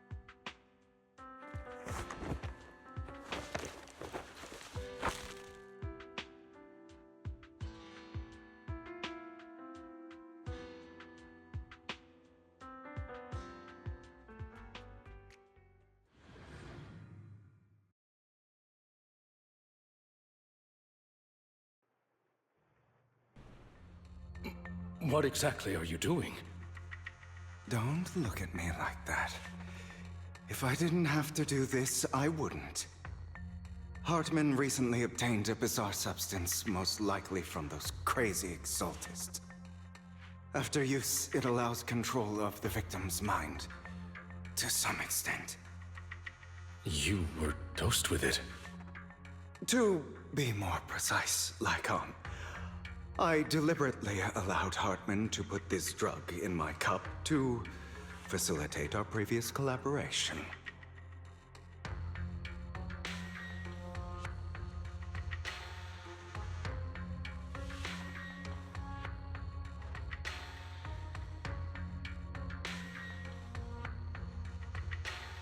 After finding out about it, I quickly found someone to help analyze its composition. The good news is he gave me a very low dosage, perhaps because he was afraid I might notice.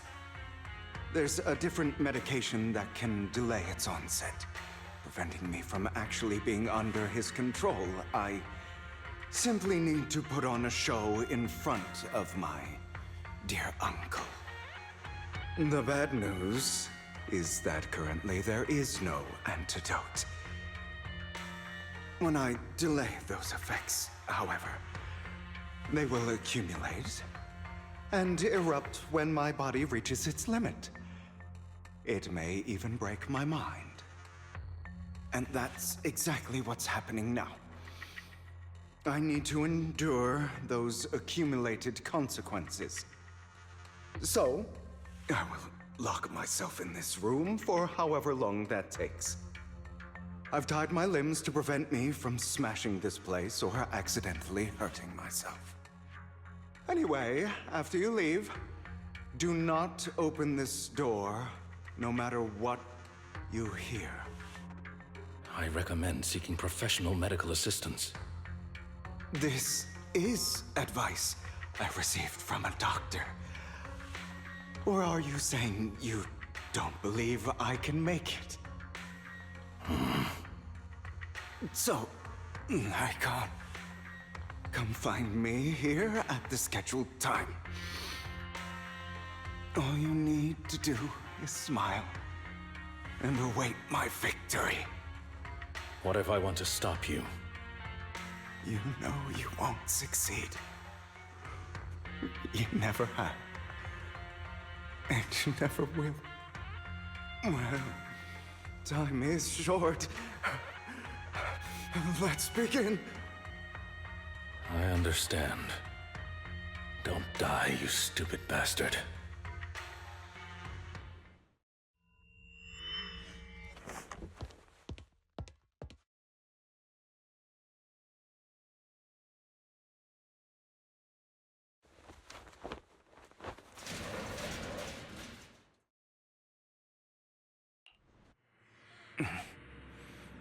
Is this because the side effects haven't worn off yet? Lycon's late. I'm surprised. Or is something wrong with time itself? Looks like someone's over there. Might as well go ask.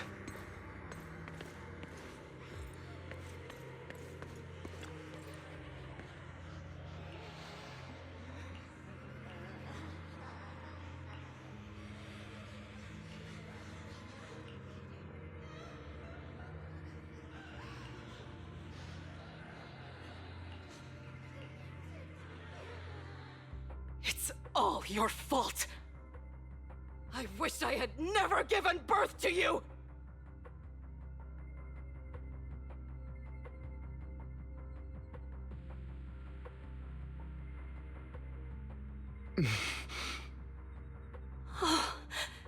Everything will get better if you just die, right? If you die, he'll come back. We'll have another, more perfect child. One who will inherit the Ravenlock family bloodline. Then I'll be able to escape this pain. So, Hugo, for the sake of Mommy's happiness, just die, okay?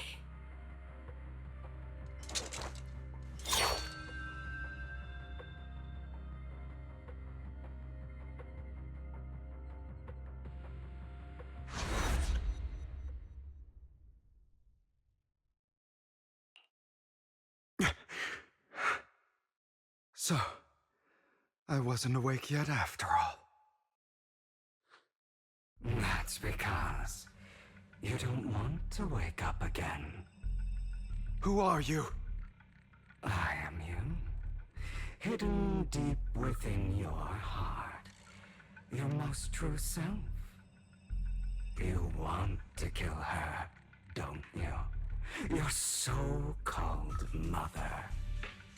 Every time she beat you without reason, when she tried to gouge out your eyes, when she sold you into that hell, laughing all the while. You wanted to be the one to end her life. Why not admit your hatred? As you are, you can hunt her down and make her pay for the living hell of a childhood she made you suffer. Yes, I hate her. I hate her because she was foolish and shallow, greedy and stupid. I hate her because she doesn't deserve to be a mother. She did everything she could to try and get into the Ravenlock family, believing she could live a life of luxury without having to do anything and never realizing she was a pawn, discarded from the very beginning. So she chose to blame me. Blame me for my heterochromia. Blame me for my very existence. But I won't kill her, because I know it won't change anything. She was incapable of loving me, just as she is incapable of loving herself. Have you been brainwashed by that dog? Keeping up the act of being some magnanimous and forgiving fool? Don't compare us. I've simply come to understand love or hate. I make my own choices, and they have nothing to do with anyone else. She sold you to the Ravenlock family for a huge sum of money. She used that money to start a new life without you. While she was indulging herself, you were going through hell in the Ravenlock Manor. Does it not torment you? Do you not feel the hatred?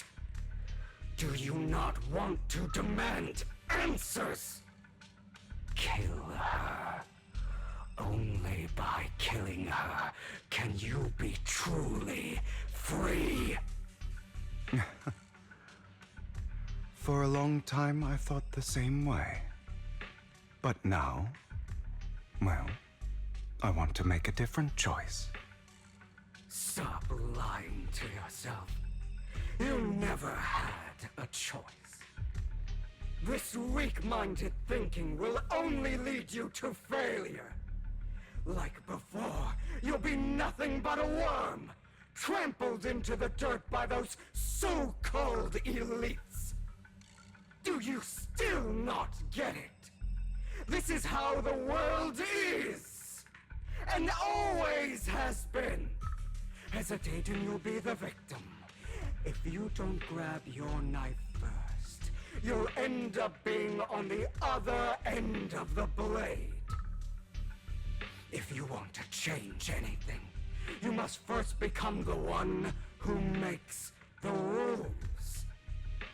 Just like that woman.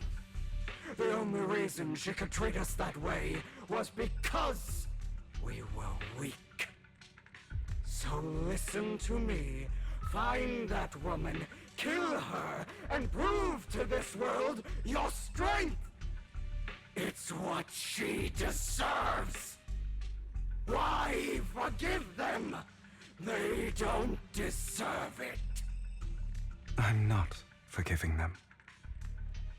Or rather, I don't care about them. They don't even matter, at least not yet.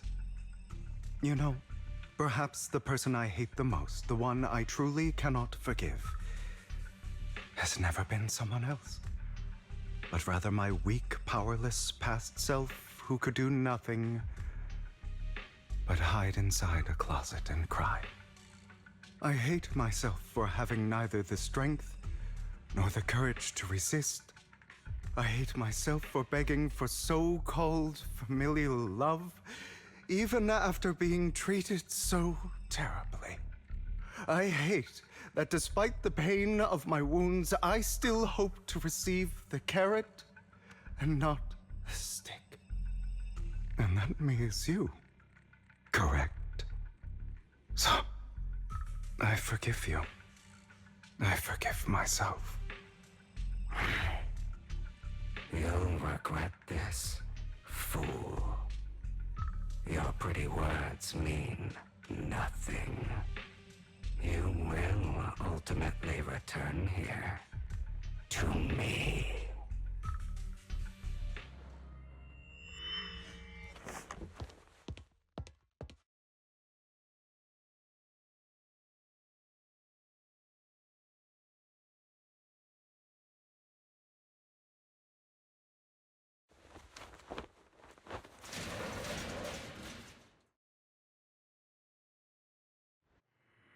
I see.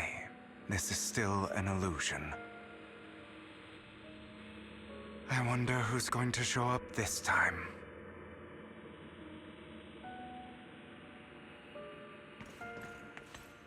Brother! Hugo! Let's play hide and seek! I'm already hiding! You'll find me, right? Like you always do! Serena.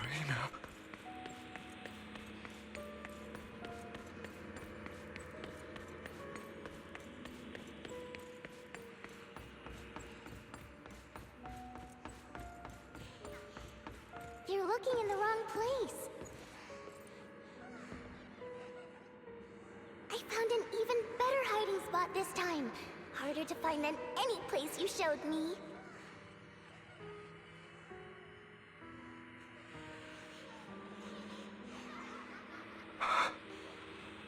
Hey, Hugo.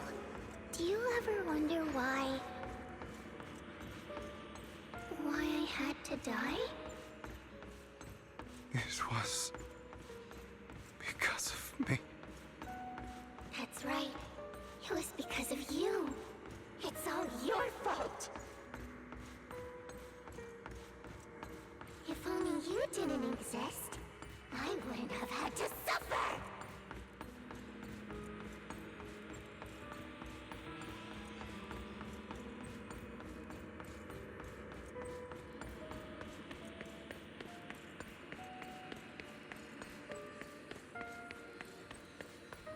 Still looking in the wrong spot. I can't believe you still haven't found me after all this time.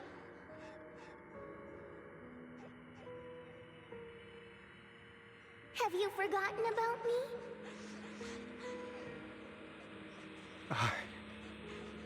I haven't forgotten.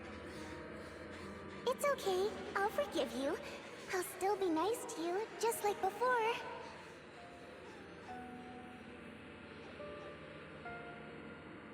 I was the only one who was ever nice to you, wasn't I?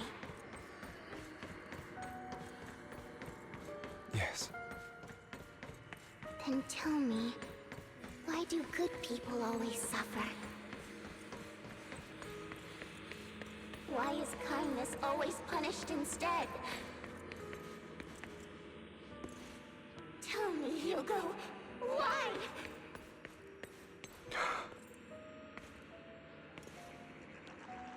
Hugo, are you lost? Go back the way you came. I left you a surprise there.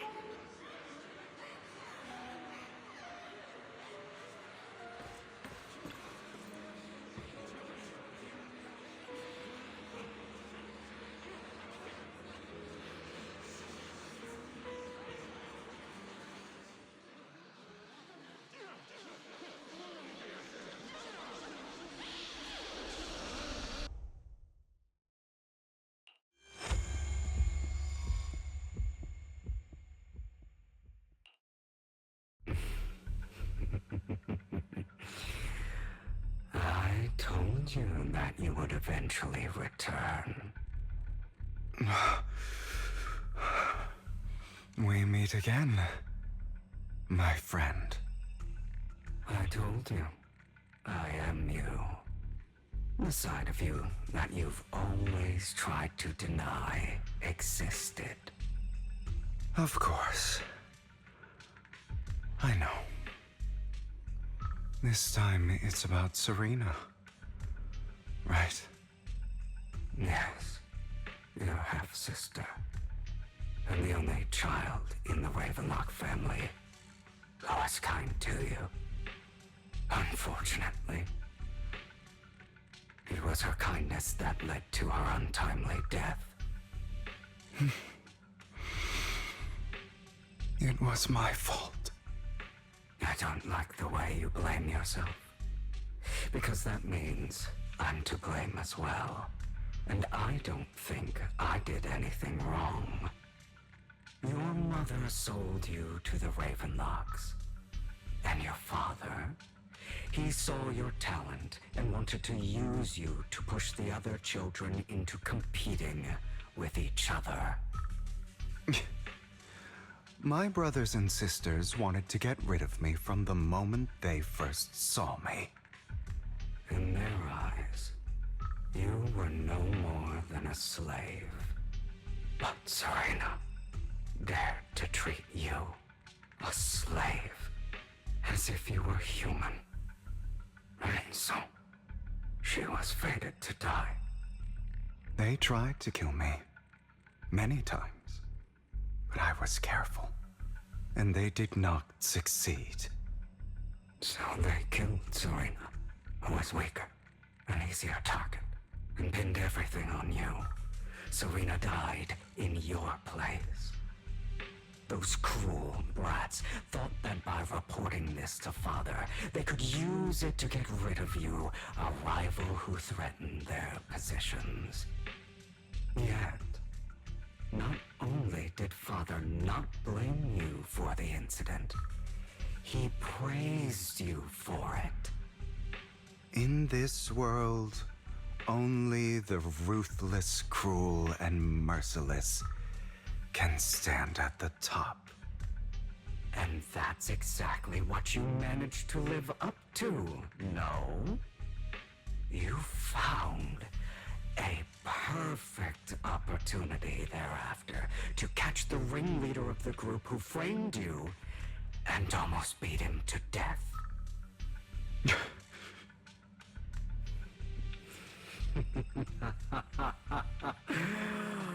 Oh, you should have seen the expression on your face back then.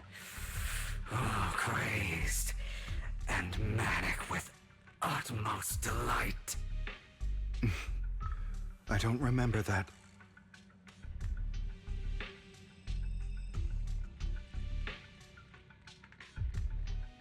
Here you go again, trying to deny your desires. Deep down inside, you've always wondered, asking yourself why these evil people never got the punishment they deserved. Why the world is so unfair. Don't you want to rip them to shreds? Just like that day when you beat that boy's face into the dirt until he was barely recognizable. His disgusting blood staining your fists. Recall your exhilaration, your cathartic release of rage, that outpour of hatred. That victory belongs to you. You deserve it. Those brothers and sisters of mine are all dead. I cannot take revenge against the long deceased. They died by Hartman's hand, dying in the power struggle to become the Ravenlock family's heir, rather than by our scythe. Boring. Boring. I find it hilariously ironic. Children who would murder their own kin for scraps of power dead at the hand of their uncle who followed their example. Is that not karma? Power struggles pitting kin against each other, betrayal, suspicion, and hatred between people of the same blood. It's like a curse written into the Ravenlock family's genes. Laughably stupid. Don't forget, my dear, that the same blood flows through your veins.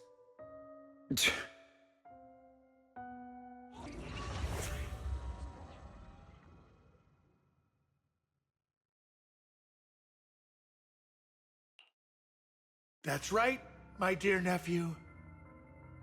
No matter how much you deny it, the blood of the Ravenlock family flows through your veins. Survival of the fittest. Only the strongest deserve to live. Only the strongest deserve to rule. This is the path of success that has led the Ravenlock family to victory countless times. A blessing and a curse etched into your flesh and blood. As long as you live, you'll never escape the mark of family. You are destined to one day become someone like me, like your father.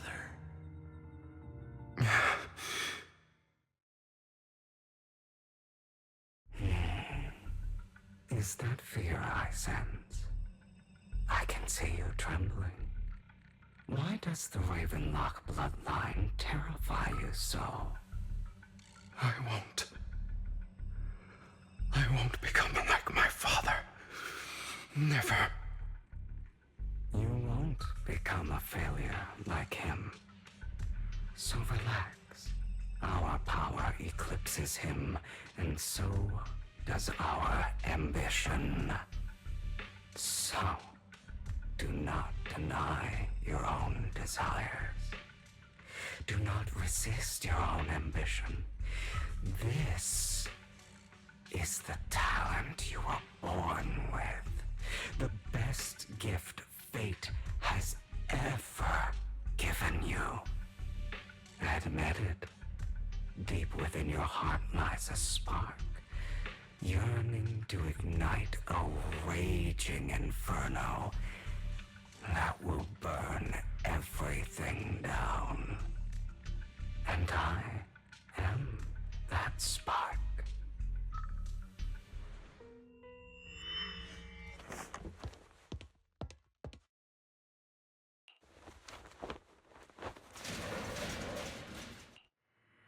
Lycon.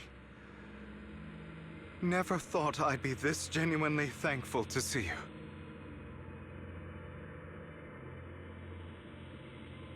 Seeing you means this never-ending nightmare is finally over, right?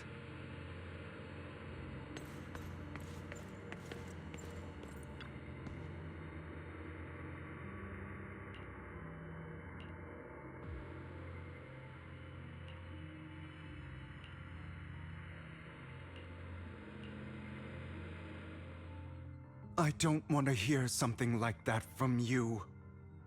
You have no idea what that man, my father, is really like. A person who stops at nothing for their own interests and ambitions. Just like what you're doing right now. And what do you think I'm doing this for? All of this was part of your plan. You knew where the Ravenlock family was going to be, so you set Mockingbird's target there. To seek revenge, you plotted to assassinate your own father, but he was too vigilant, and you failed. After almost being assassinated, your father was furious and locked everyone in the hall, but was unable to find the assassin. And what a coincidence that a hollow disaster just occurred in the vicinity. So he used it to eliminate all the unfamiliar faces there, turning them into victims of the Hollow, an easy feat for the Ravenlock family. So, the one who killed innocents was my father, not me. You knew what choice an extremist like him would make, and you used the chaos to once again attempt an assassination. This time you succeeded. You killed your own father at the cost of innocent lives. Admit it, Hugo. You don't care about anyone else. The only thing you care about is your revenge. How is that any different from your father? Enough. I'm tired. I may hate him for betraying me, but he wouldn't say something like that. What? You aren't Lycon. You're the other me, hidden deep within my heart.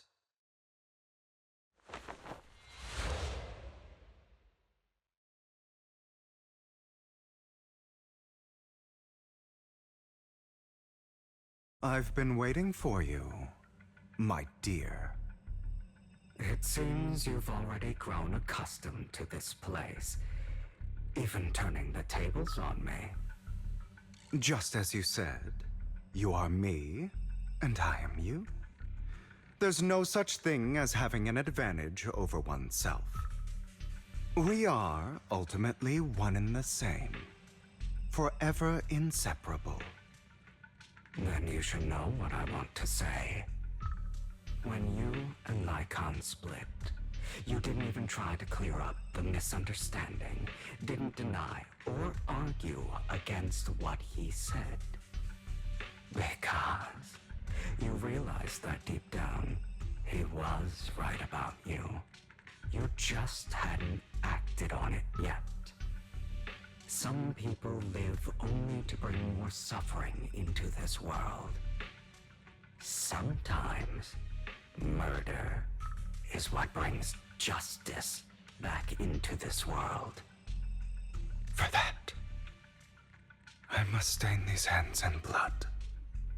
That's right.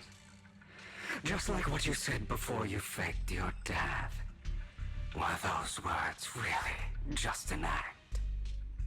To slay the dragon, you must first become one with sharp claws, rending fangs, and strength enough to destroy anything.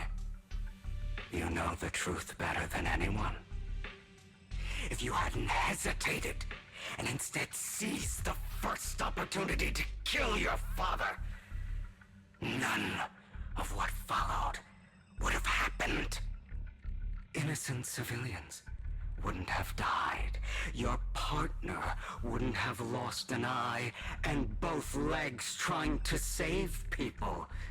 And Mockingbird would have never gotten to that point. You can save more people. Save good people. Save more lives than the evil ones you take. I've spent countless hours in regret over that incident. So why not submit to your true nature? You want to be the judge, jury, and executioner of this world. And you can. I wasn't responsible for Father's death. The true mastermind is my uncle, Hartman. His schemes to kill the head of the family were all so he could take control. Mockingbird was simply unlucky enough to get caught up in it. So, for a behemoth like the Ravenlock family, with its roots so deep, a single person's death, regardless of who that person is, wouldn't change anything. Of course, whether it's Tops, the Mayflower family, or even the entire world, it's actually all the same. I refuse to be dragged down by pointless hatred any longer. You foolish, stubborn idiot. Do you understand the power of hatred? Have we not come this far precisely because of it? Or are you going to follow Lycon and Jack's twisted logic? Come on. You don't actually trust anyone? Otherwise, why would you hide this whole scheme of faking your death from them?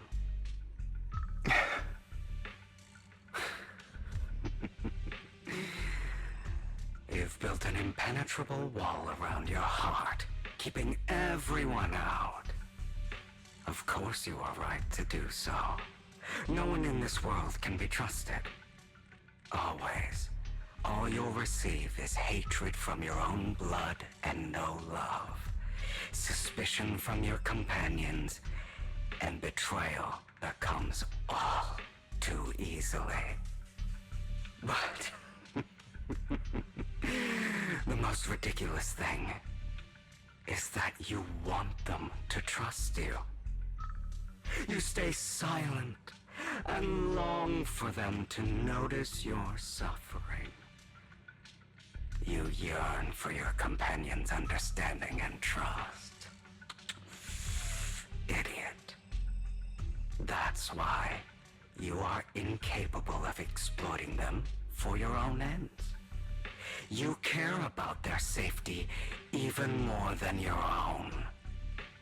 But remember, only the weak need companions. And we are children born from hatred. We are different from them. I will never be like them. And I don't need to be. Come. Let me show you what powers we can wield. But you are me. And I'll never lose to myself.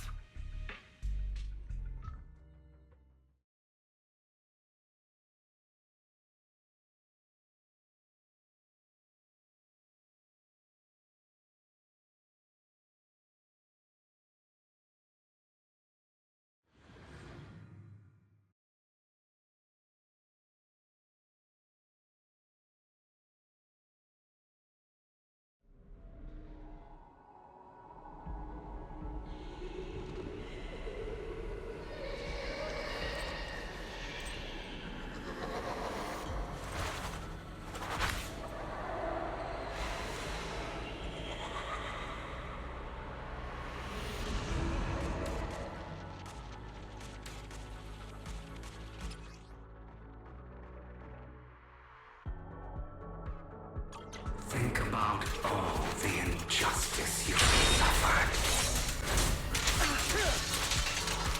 If you choose to forgive, you're betraying yourself. You know that.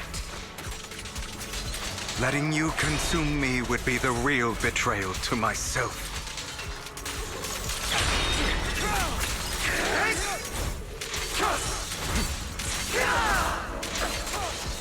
Trying to run. You're just afraid to admit it. You're too scared to face your true self and what you truly desire.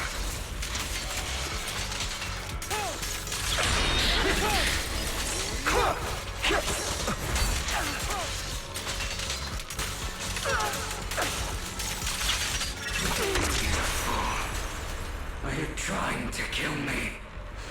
You think you can just get rid of me?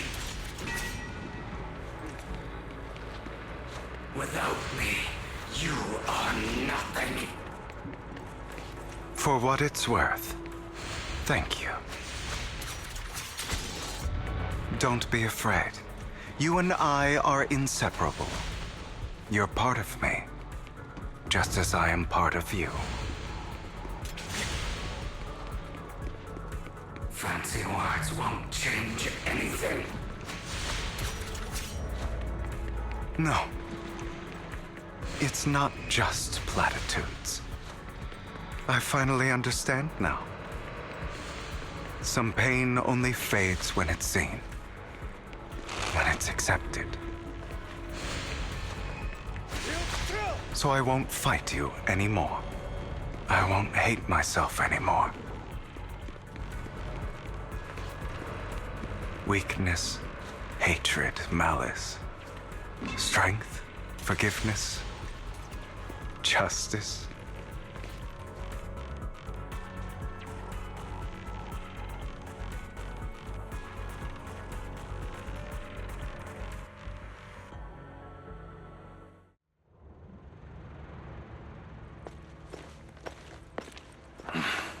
Hugo, it's time.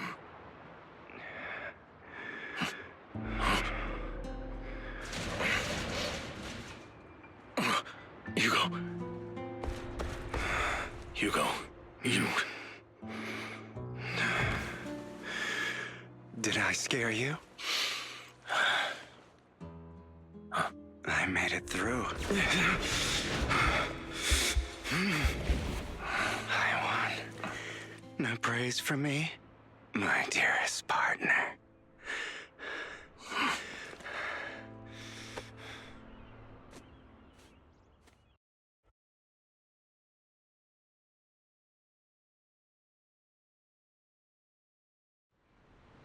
This is just like what I saw in my dream. I guess there are still some lingering side effects.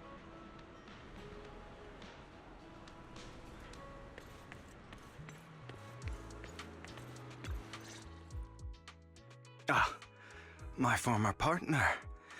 You're still as punctual as ever. Are you sure you're fully recovered? How about we fight? And I'll show you how recovered I am. I refuse to fight someone who is in need of medical attention.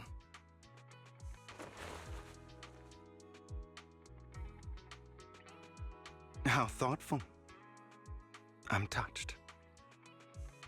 Or perhaps is this simply part of Victoria Housekeeping's professional care? I'd rather you not starve to death.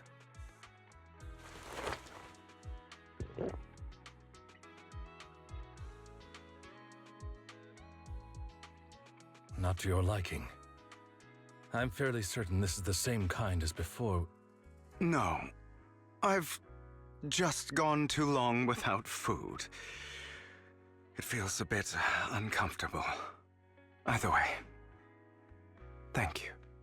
Now tell me, what exactly happened in the warehouse? Just going a bit crazy from... you know what? Were you expecting anything else? But I did have a very long dream.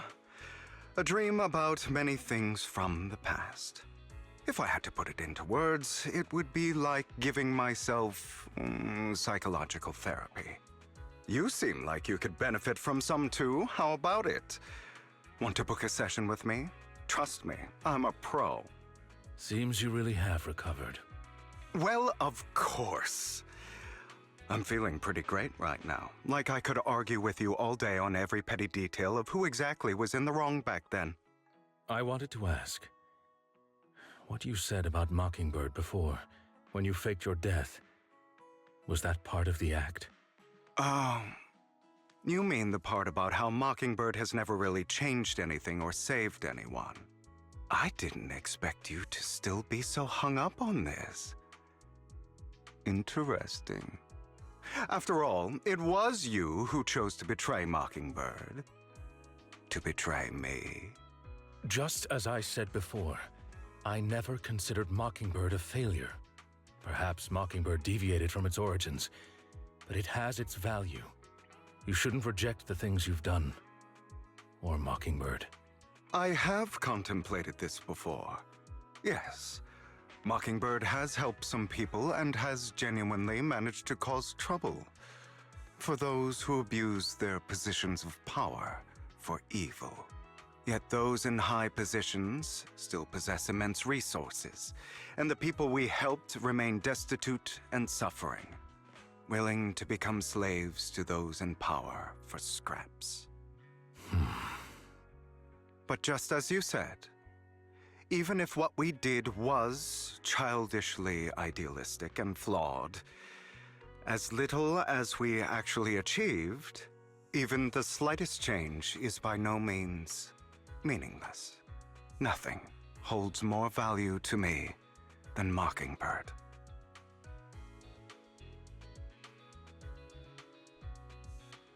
All right, let's catch up later. I still have things to do and need to wrap up my plan. I thought you would rest up first. As much as I would prefer that. My dear uncle and the Exaltus fanatics likely would not give me such an opportunity. If all has gone to plan, the fish will have taken the bait already. And if everything goes very well, I'll soon have solid evidence of the Ravenlock family's crimes. Well then, thank you for your assistance, former partner. Let's part ways here. I'll go with you. Lycon, surely you don't think that because I just recovered, I'm too weak to deal with those useless fools. Hartman's actions will disturb the safety of New Eridu. As I serve the mayor, I should intervene. Very well, whatever. Let's go. And don't slow me down.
I'm sure you've heard about the missing workers from companies under the Ravenlock family, too.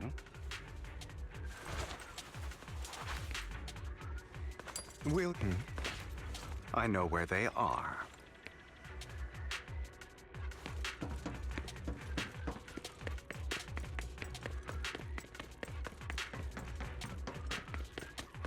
Those are Ravenlock's men.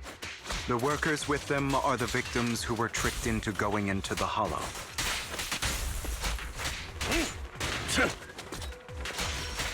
At your service.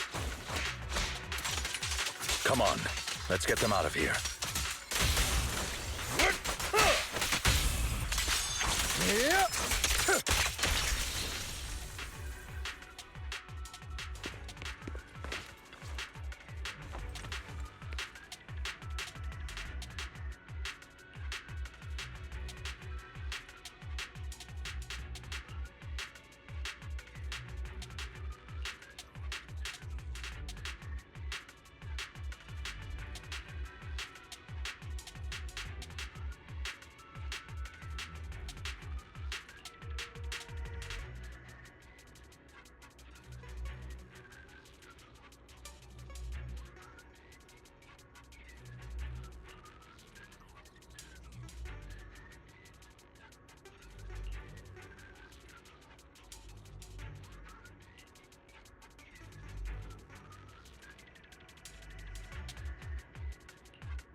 Bunch of nobodies. Annoying as hell. Kill them! You're welcome to try.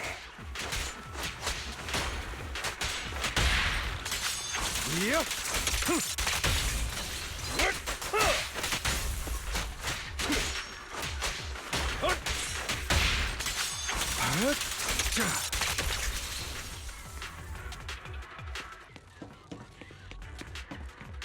More workers here.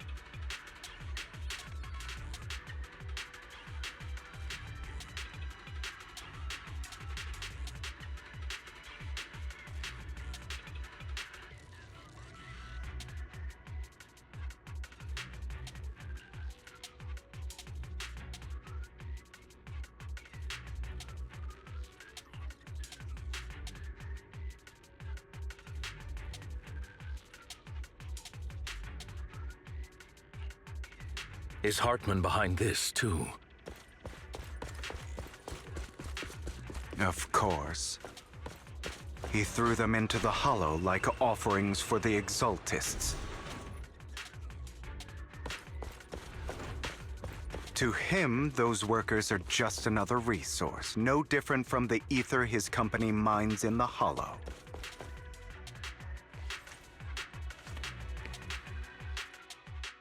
There's more over there. Let's hurry. It's different this time. Don't rush in. Let's listen in on what they're saying first.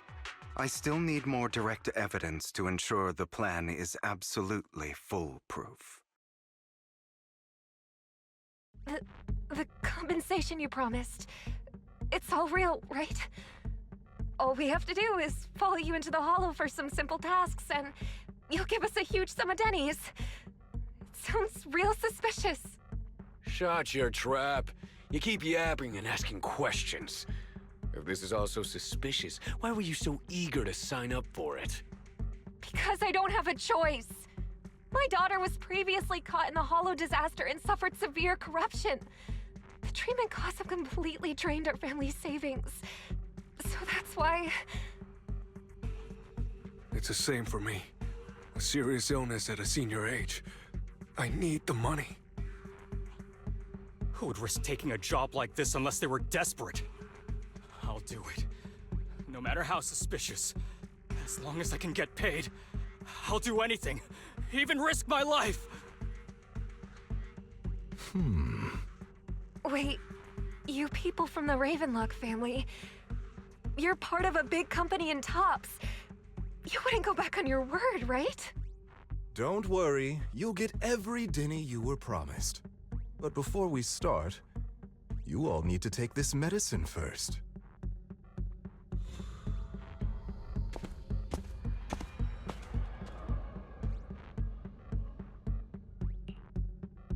Bro, should we really be doing this already? These workers keep talking. We're wasting time like this. And the sooner they take it, the sooner it'll be over. Consider it an early release for them. What?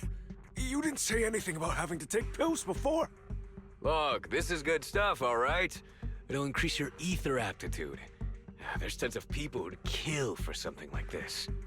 Exactly! You'll be working in the Hollow for several hours. This is essential medication. You have to take it before we continue. If you refuse, then you can forget about the job. Of course, you won't receive the compensation either. Lycon, what are you doing? Rescuing those workers, of course. There's clearly something off about those pills. We can't let them take them. Now is not the right time. As I said, we need more evidence to ensure the plan works. And as I said many years ago, you can't exploit innocence to achieve your goal. So that's how you see it. If that's not what you want me to think, then explain everything to me. All right. It's a little complicated, but simply put, these workers will be fine. Of course, it's your choice to trust me or not. But if you try to rush in, I will stop you.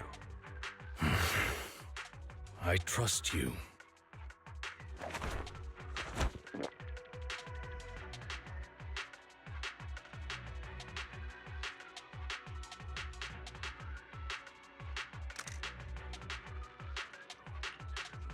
All right. That's the evidence. Now we can go and beat them into the ground as much as you want. Don't forget, you owe me an explanation. Also, don't overdo it and kill them. Even if they're the worst of the Ravenlock family. All right, Your Holiness, Saint Lycon. Who the hell are you? Why don't you take a guess? We're the ones here to stop you.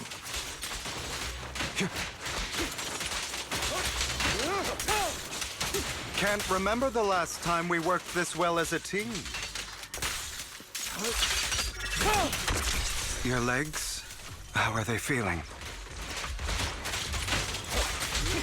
I'm fine. To be honest, I think I prefer the way you used to fight. Scram before I could ask.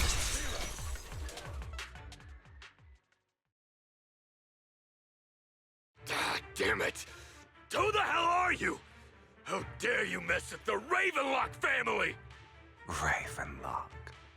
Savor the name while you can, for it will soon cease to exist. What's that supposed to mean? It means exactly what I said.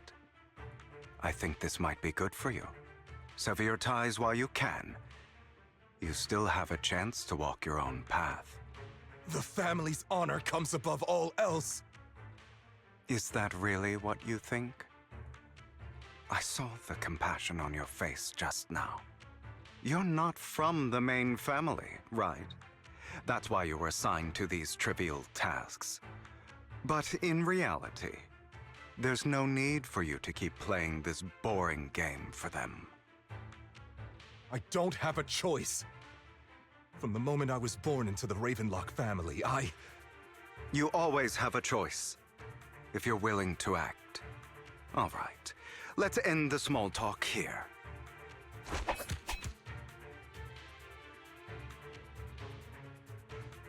Don't worry, Lycon. I didn't hit them too hard, just enough to keep them quiet. How's that? My acting's pretty good, right? As always, a certain someone should take some lessons from you. I'll leave the rest to you then. Okie dokie.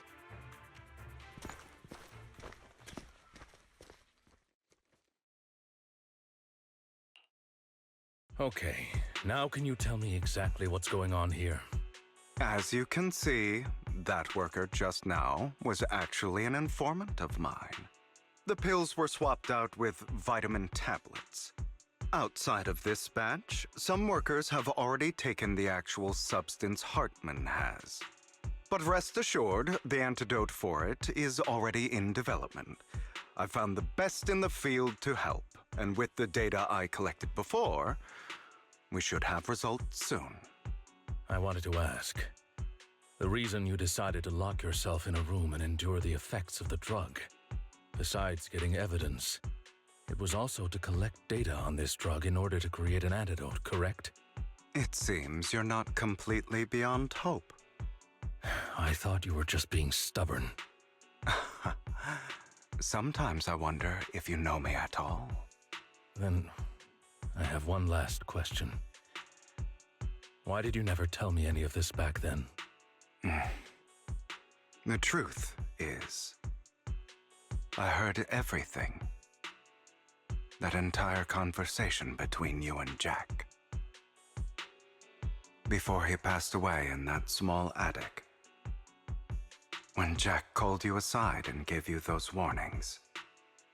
When he told me you might go down the wrong path? That's right. You never said anything. What would I even do? Scream and rage over your suspicions, or get on my knees and beg for you to trust me? You know there's no way I'd allow myself to do such a thing.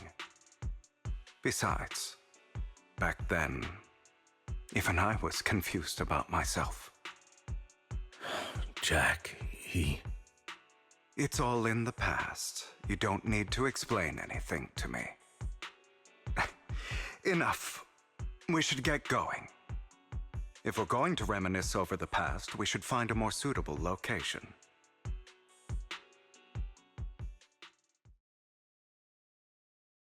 Lycon, that incident back then, I didn't do it. It was a scheme Hartman devised to take over the family. It was Hartman who killed my father, too. I only discovered the truth long after the fact. I did indeed attack my father, and I thought he was dead. But he wasn't. I couldn't kill him. And even before that, if I hadn't hesitated, none of what followed would have happened. Even now, I still think they deserve death. But I no longer care to personally deliver that fate. They're beneath me. And I have more important things to do. I know we may never agree on that point, Lycon.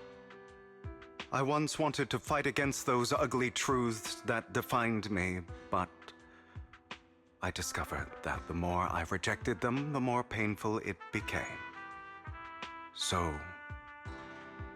I could only accept that crazed, hateful, and malicious side of myself. As long as I know I will never become like my father, like Hartman, that is enough for me. You've changed. But I think that might be a good thing. Don't patronize me. You've changed a lot too. compared to before. I still disagree with Jack's words, and I won't forgive your betrayal. I will walk the path I believe is right, even if I must tread over thorns and through the mud. But I will also allow you to walk your own path, Lycon. Should I say thank you? You're welcome. Come to think of it, we haven't talked about your legs and eye. It was just an accident, not your fault. I'm doing well now. I hope you are too. On the contrary, perhaps I should be the one apologizing. I misjudged you. I used to think you wanted power, that everything you did was for your own ambitions. I thought you wanted the power to pass judgment on all in this world like a god. I am a god. I am my own god. Or you could say that in this world, everyone is their own god. There are many things that we are powerless to change. But there are also many choices we can make. Just as I said before, I am the only one who can kill me or save me. I'm glad you think that way. Let's go. I still have one last thing to do. To witness the end of Ravenlock.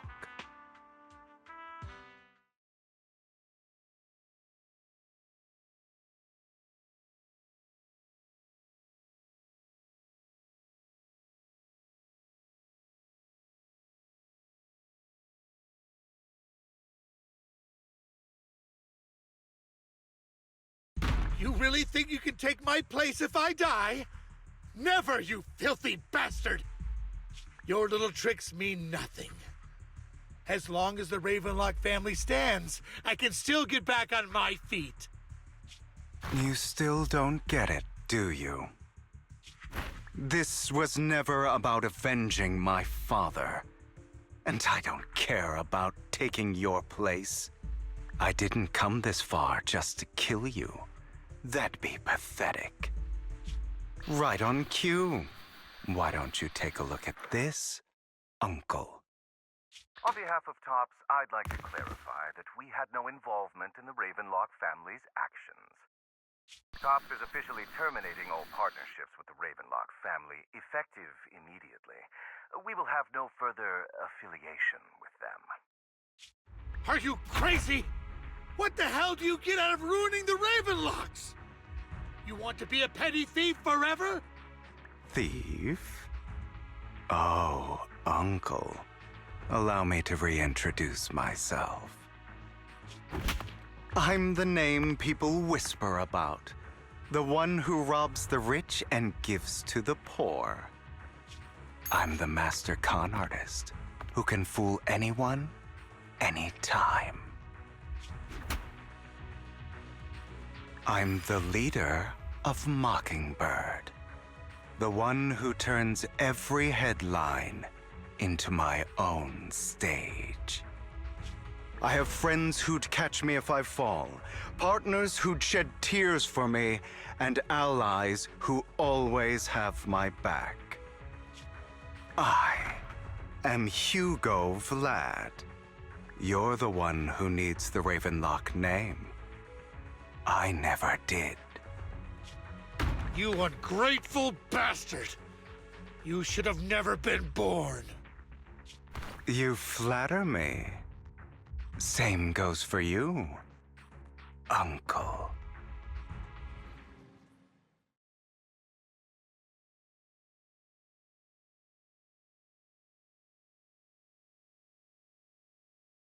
You've done well, Vivian. You had better give me an explanation. And here I thought this would be a touching reunion. What's with all the anger? Hugo, I'm a member of Mockingbird too. And I mourned your death. Listen, Vivian. I don't want you or the people you cherish to get caught up in danger because of me. I've always been selfish, so I don't hesitate to use you all as variables in my plans. But it is because I am selfish that I also don't want my failures to affect my treasured companions. In any case, if you were in the same position, would you not make the same decisions? Lycon's taking care of everything outside. We should go. Also, Belle, thank you. And I'm sorry for the whole act where I threatened you. It was the only way for Hartman to drop his guard against you and leave you be. I, Hugo Vlad, am forever indebted to you.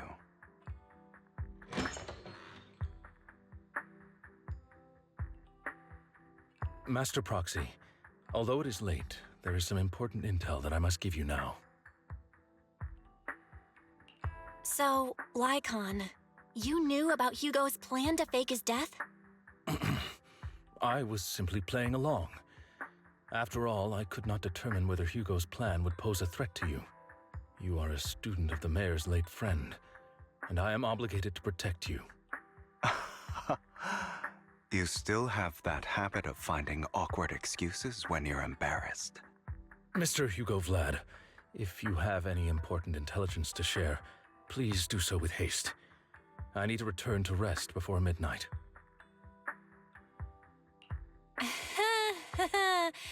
You two sure are close. For the sake of a certain old fossil's sleep schedule, I'll keep it brief. I learned from Camille that Dina intends to embed the sacrifice core into the sacrifice. Apparently, it will make the sacrifice much stronger. Sacrifices created this way will not retain their minds and will indiscriminately attack all living beings, including their creator. So the Exaltists don't do this. It would bring them no benefit. But Dina's concoction can control people's minds. If a person takes the pill and is injected with the serum Landon left behind, the sacrifice would be under its creator's control. Although the dormant sacrifice has been destroyed, Dina found a batch of that serum her father created and wants to create new sacrifices. Never mind the sacrifice. Hartman's sacrifice core is a fake. We don't know where the real one's gone. The real core has always been here. Here? In Lord Phaethon's video store? Vivian, do you remember when I suggested you give that collectible to our dear Proxy? I remember. But that was just an ordinary pendant. And I've met the person who submitted it. She has absolutely no connection to the Exaltists. How about our dear Proxy take out that pendant so we can take a look?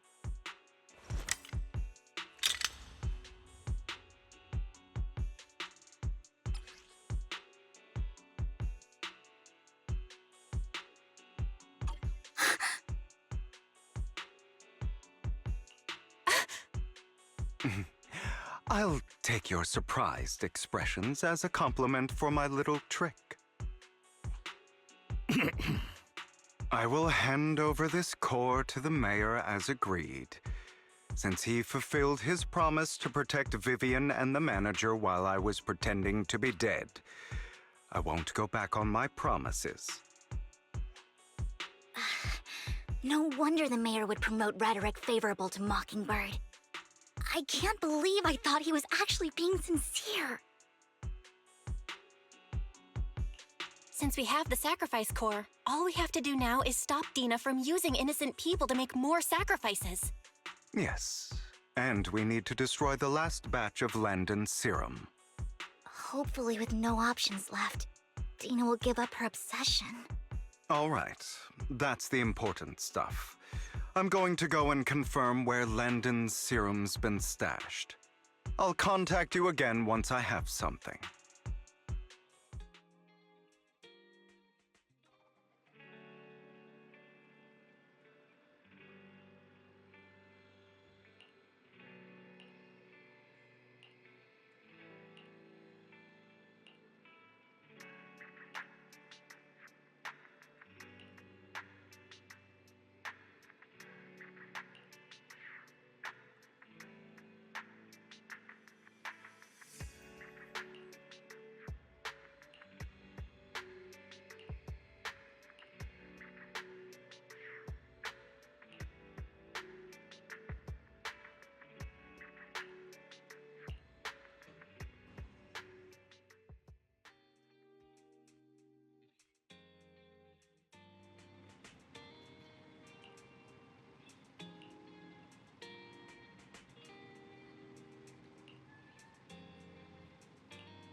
I did some digging. Some of the missing workers were brought here too.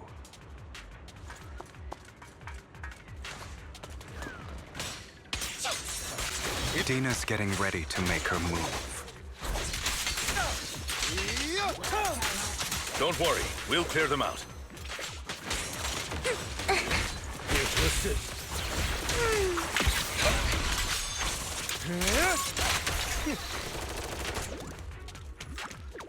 Fine, if you insist.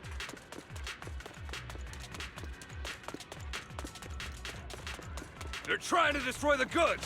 Stop them!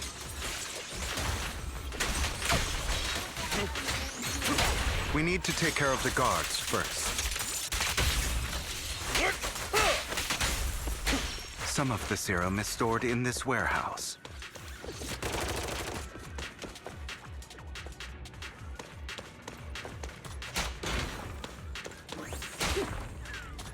You're not taking anything from here! Hugo, get the guards first. Hi.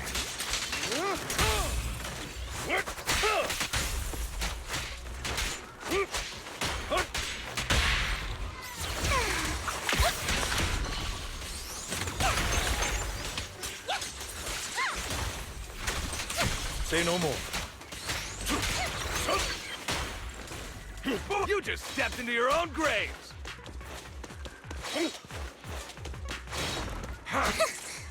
Fools. Aside!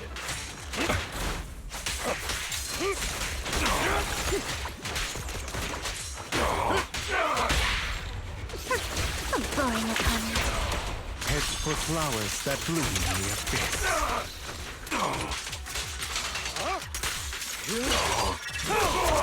Let the party begin. Don't get hit. My.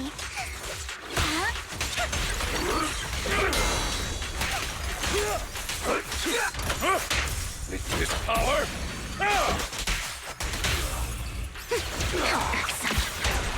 Tales for the dawn that sets the world alight. More of Landon's serum survives than expected. Fortunately, since they're still here, it means Dina hasn't executed the final step of her plan. There is likely a lot more stashed around here, and we have yet to locate the missing people. Our actions here won't go unnoticed. Perhaps they're making plans to deal with us on their side. With Landon and Dina's concoctions combined, she may be capable of creating a sacrifice that obeys her. If it comes to that, this will get far more troublesome.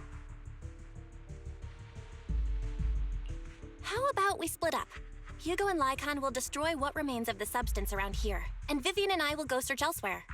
Very well. Let's go with your plan. But be careful if you encounter Dina and her people. According to Camille, she's absolutely obsessed with completing her father's dying wish. Who knows what she may try? Let's part ways here for now. And perhaps the other manager could use EOS to guide us. Sure. I've been feeling better these past few days, so just follow me. It's only now that I realize how fortunate we are to have two Lord Faithins. Although, I feel like our work's doubled. In the past, Belle and I would only ever work on the same route. Greater power means more responsibility. And in any case, I'm sure the mayor would be able to provide double compensation. He's a very generous person, after all. Right, Lycon? I will request additional compensation from the mayor. Compensation is just one aspect. It's one thing with Belle being in the Hollow in person, but now with us working on separate routes, I can't help but worry even more for her safety. Oh, but I trust in your abilities. I'm just not quite used to this.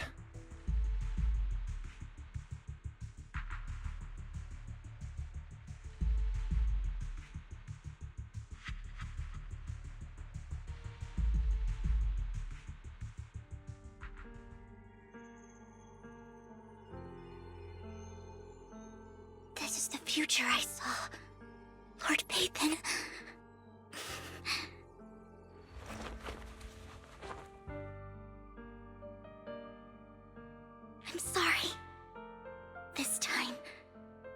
make sure the future I saw does not come to pass. I don't want to bring you misfortune. That's all I wish for.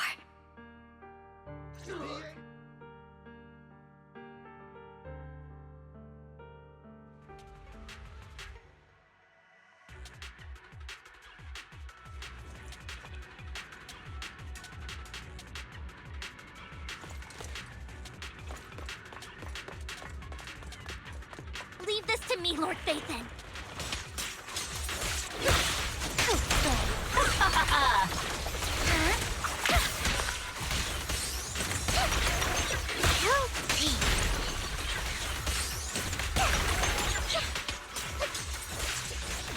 Don't touch me.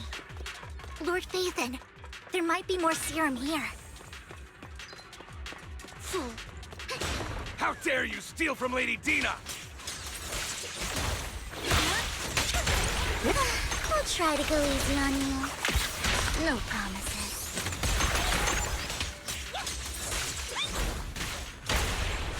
What's up? Fool. There are containers by the fissure.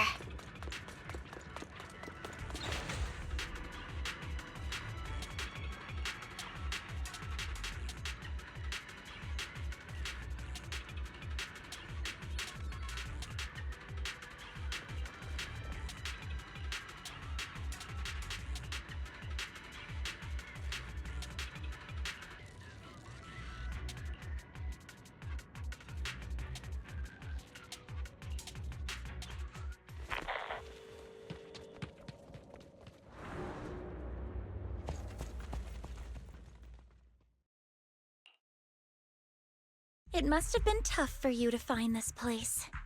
Vivian, if you had stayed out of it, I wouldn't be so eager to get rid of you. Those people have been taken to safety. You're all out of options. They're just mere test subjects. So what if they get away? There will always be people consumed by greed, and therefore, they will come willingly to me. In any case, what are a few sacrifices in comparison to the completion of Father's grand ambition? Dina, you deceived those people. They didn't come willingly to you. You tricked them, just like Landon did back then. Deceived? Father gave hope to those who had everything taken from them by the Hollows. Vivian, you once rejoiced at the hope Father offered you, too. Before Father took you in, you were no more than an omen of disaster that no one wanted. It was Father who gave you shelter and a purpose for existing. Do you remember the first time you bestowed a blessing under Father's guidance? How did you feel when that person looked at you with adoration and gratefulness? That was the first time you felt hope. Like your existence had a purpose, right? Don't forget that it was Father who, through what you call deception, gave you hope. And you, what have you done? You basked in Father's attention and everyone's adoration, only to destroy everything. Do you think that by leaving the Exaltists, those people will live better lives? Of course not. Those who suffered under the Hollows will only continue on as walking corpses, without the hope Father gave them. Do you really think you're some sort of savior, Vivian? In the end, you're just an ungrateful brat who brings misfortune to those around her. It was you who destroyed everyone's hope. Not everyone wants to live in false hope, Dina. You say it's because of greed that people willingly become your sacrifices. Perhaps those people aren't entirely virtuous. But that greed is just wanting to live a better life beyond the Hollows. What you and Landon have done was never about giving people hope, but exploiting it. Stop lying to yourself. Deep down, you know what Landon did was cruel. No. Back then, when Landon wanted to inject you with the serum, the fear in your face was as plain as day. I saw it all clearly. If all of this is as righteous as you claim, then why did you make such an expression, Dina? Don't look at me with such pity! Father did nothing wrong. All of this is to make something of the Hollows other than disaster. That's everyone's only hope. Dina, it's not too late to stop. Stop living in this lie. You know what would happen if a sacrifice loses control and escapes the Hollow. It's not the Hollows that are to blame for those people's deaths, but the hope you keep talking about. That will cause more despair and claim more lives. That is merely the necessary sacrifice to accomplish a greater goal. No one deserves to be a sacrifice. Your hypocritical magnanimity disgusts me. I can always go and get more test subjects if they've escaped. And I will be able to replicate Father's serum with enough time. With you gone, I'll be able to complete Father's gift to the Creator and fulfill his last wish. Camille, release the failed subjects. Lady Dina. Camille, are you going to do what you did before? You keep saying you'll follow the Creator, but it's all lies. Lady Dina, the Hollows took my family from me. I understand that there's no way to get back what I've lost. It was Lord Landon who told me that the Creator would guide me. One day, Hollows will no longer be disasters. Everyone will be able to survive inside them. I look forward to the day when this hope becomes reality. I watched you grow up, and I know that you've always looked up to your father. He gives you hope, and I destroyed that hope with my own hands. I know the pain of loss, so I've always felt guilty. I want to atone for the hope I destroyed. But Dina, I don't want to ruin more lives, and I don't want to continue watching you destroy yourself. Vivian is right. Not everyone wants to live in false hope. So, please, stop. Camille, are you abandoning me too? I'm not abandoning you. I just don't want to see you go past the point of no return. The point of no return? I passed that point ages ago. No, Dina. You can still turn back. I'll be your way back. Where are you going, Camille? I made a deal with Hugo and the mayor. If someone needs to take the fall for this, let it be me. I did it.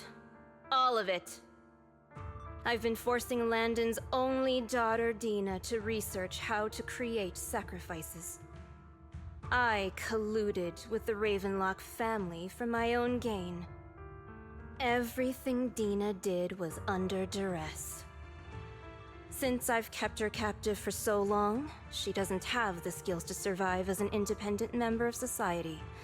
She'll need a caretaker and teacher. Someone who will look after her and educate her. No! I refuse, Camille! I refuse to accept this! Dina, I'm going to dispose of those failed subjects. I won't allow it! You'll die! I won't allow it! You can't leave me. I command you! You've always followed my orders, and you will follow them now! It wasn't your orders that I've been following. My younger sister, who was stolen from me by the Hollows, also had such beautiful red hair. When Landon told me the Creator could bring me hope, you were standing there, right behind him. I was certain, then and there, that this was the hope the Creator had given me. Start over, Dina. You still have so long, so much time. You'll make friends, find people who love you, and make many beautiful memories. That's not what I want! Camille, you're not allowed to die! I won't allow it! I won't allow it! Goodbye, Dina. And I'm sorry, Vivian. I'll leave the rest to you.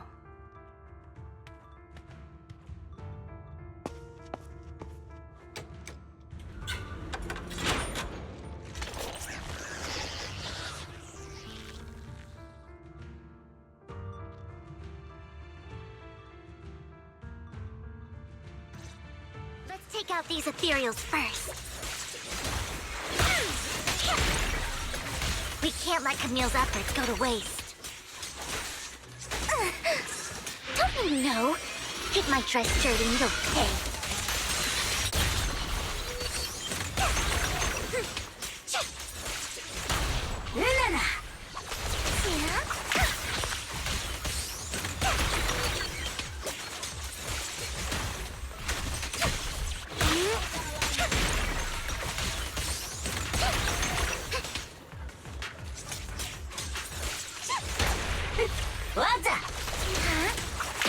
Let's go after Dina, Lord Phaethon.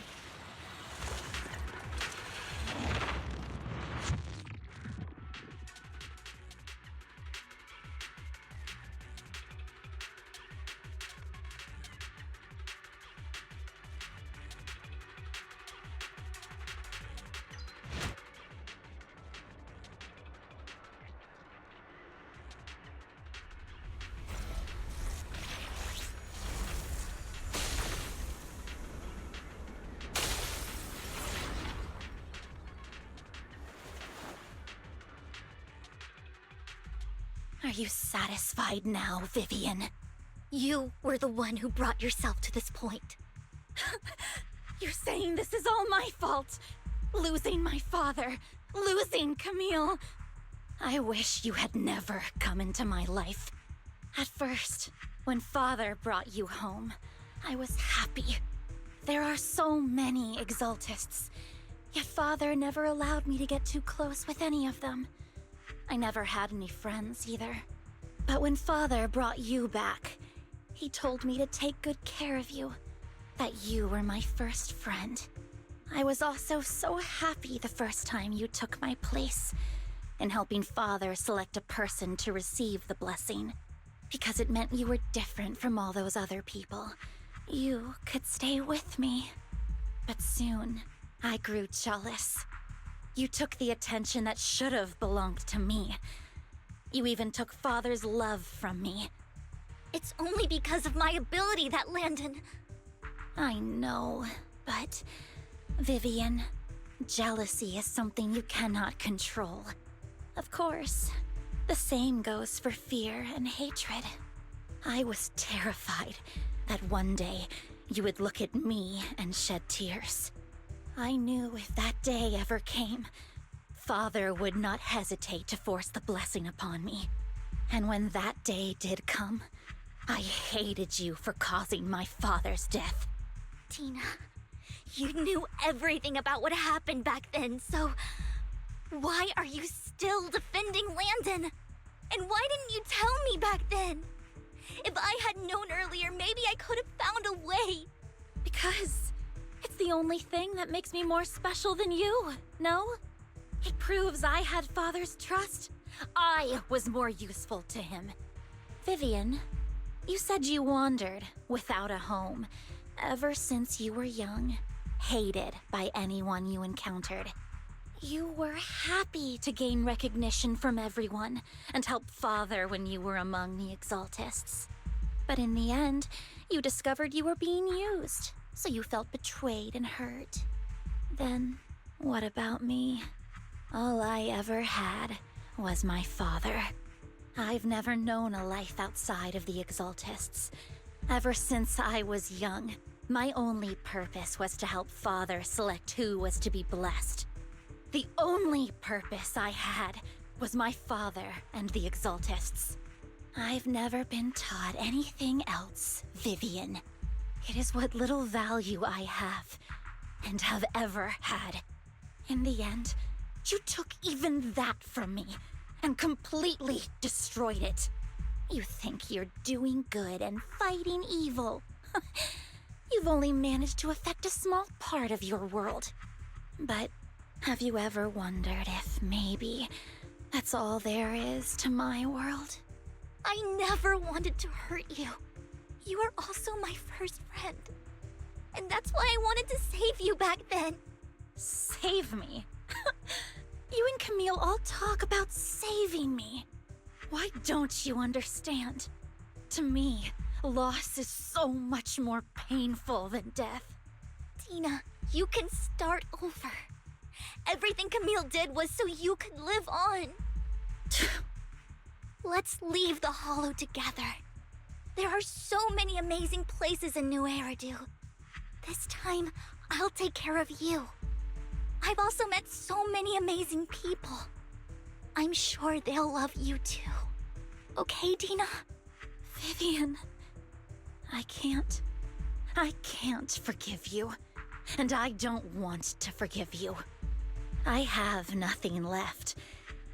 If what little hatred I do still harbor were taken from me, well, I refuse to be so pitiful. I won't apologize, Vivian.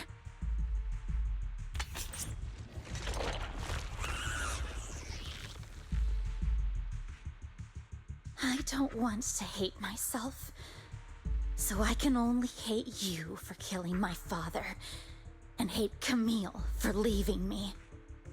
That's just the kind of person I am.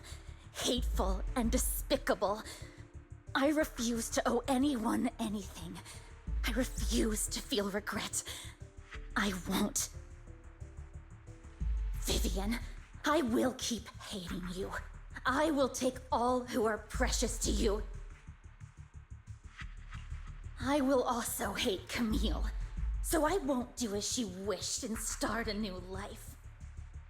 Vivian, if you had never existed, if I had never, you would be... Lord Phaethon, please do not interfere. She was my first friend. I'm going to bid her farewell.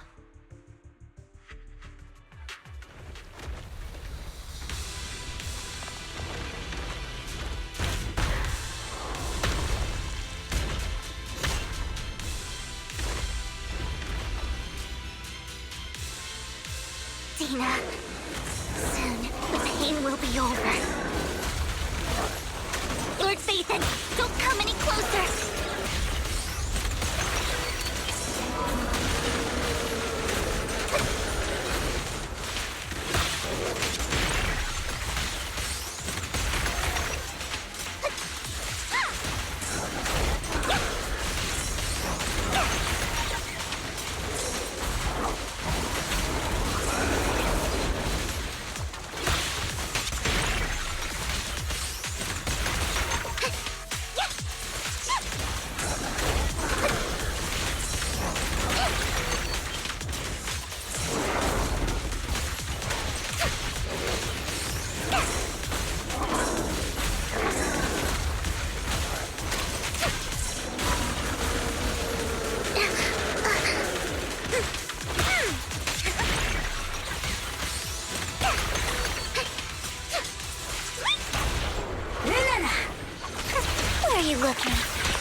What happened?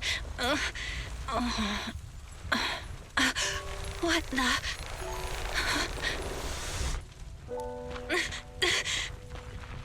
Vivian! Belle, don't come near me.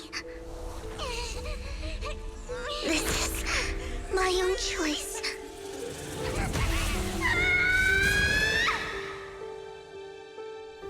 I will change the fate I saw. Vivian! I just want you to remember me when I looked my best. Vivian!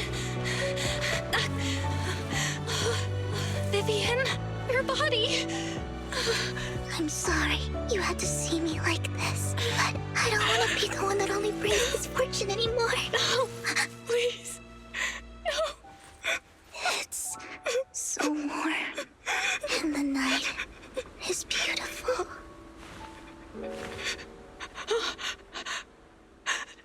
Vivian?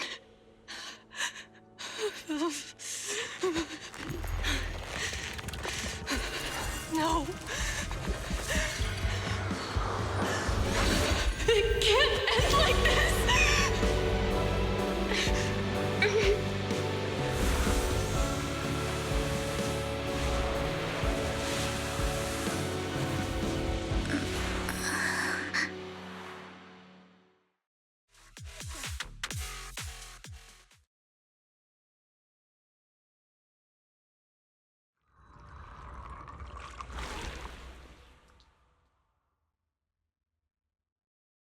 Belle, you're scaring me.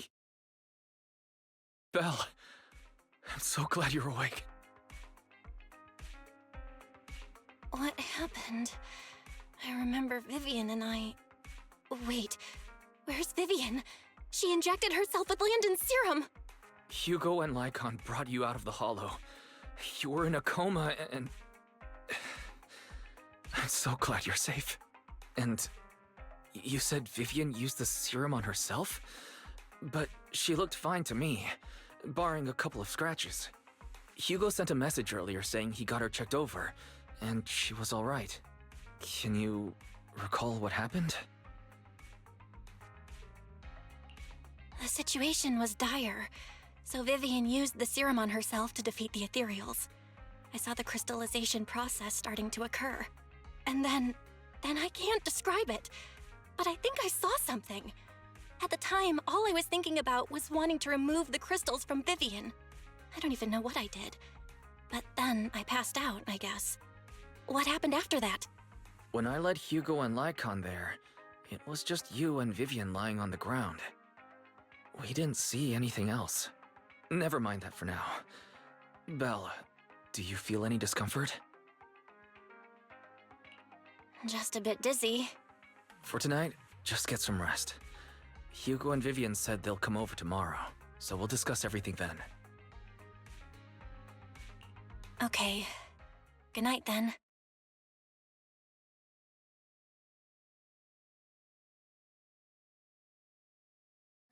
Lord Phaethon!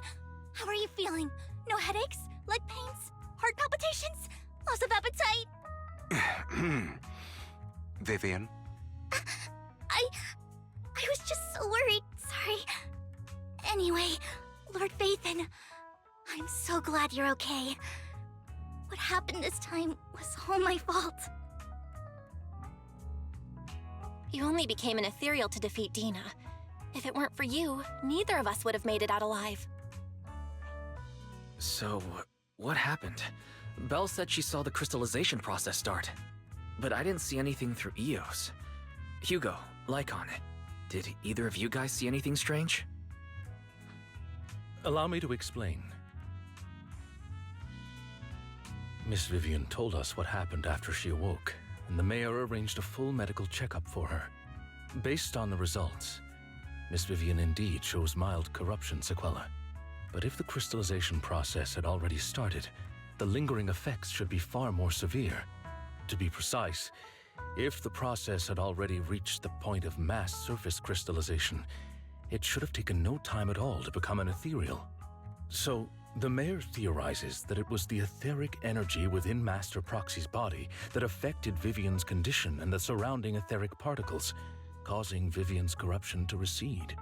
Essentially, corruption is a reaction between the etheric particles inside the body and in the surrounding environment. Therefore, it's not necessarily irreversible, just that currently our mainstream method of defense is prevention. How come I didn't know I had this ability? How's it even possible for me to influence other people's etheric particles? That makes it sound like I can manipulate etheric energy at will. Master Proxy, you are special. This is a gift your teacher left you. Our teacher? So this has to do with her? I don't know all the details, so I cannot explain everything to you. My apologies. However, Miss Yixuan might be able to answer some of your questions. She will visit you sometime soon, so please feel free to ask her any questions you may have. She has quite an eccentric personality. If she causes you any inconvenience... If she causes trouble, can I file a complaint about her to you? Master Proxy, you have always been a people person, so I trust you will handle things just fine. That just makes me more worried. In any case, the mayor has asked me to give everyone his most sincere gratitude. Unfortunately, the mayor could not come personally, but has promised everyone a favor. Provided it's within his means, he will offer his unconditional assistance once. There is no time limit on this favor. Unconditional, What if I wanted his position as mayor? If that is what you desire, then the mayor and his subordinates will be first in line to vote for you in the next election. As for the other votes, you'll have to work for them on your own. But should you assume office, I hope you take full responsibility for handling all day-to-day matters and lead by example. By sheer happenstance, the mayor has provided you with a copy of his current assignment, the City Waste Sorting and Processing proposal. Old fox. Well, can I request Lord Phaethon's? The mayor imagined you might ask.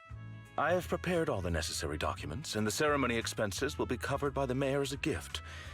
As long as Master Proxy agrees, we can sign and process the documents immediately. But this matter requires mutual consent and cannot involve coercion, confinement, or one party's lack of consciousness. Stop! I would never do that to Lord Phaethon! Probably. At least not today. As for you, Master Proxies, the mayor has some sense of what you desire. That said, he hopes you might speak with Miss Yixuan first before you decide the timing of that favor.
I did not expect that such a spiritual entity would exist here.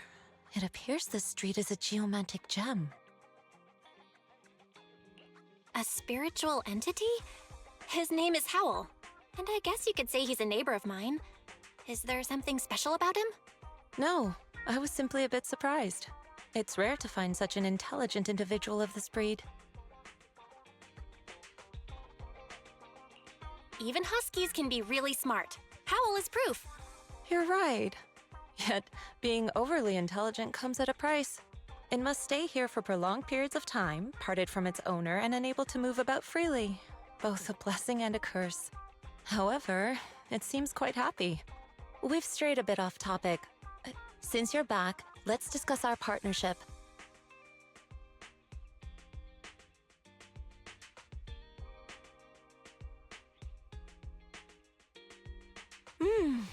Nice job. Good air circulation, excellent layout. Very suitable for a business. Your bamboo here are also very energetic.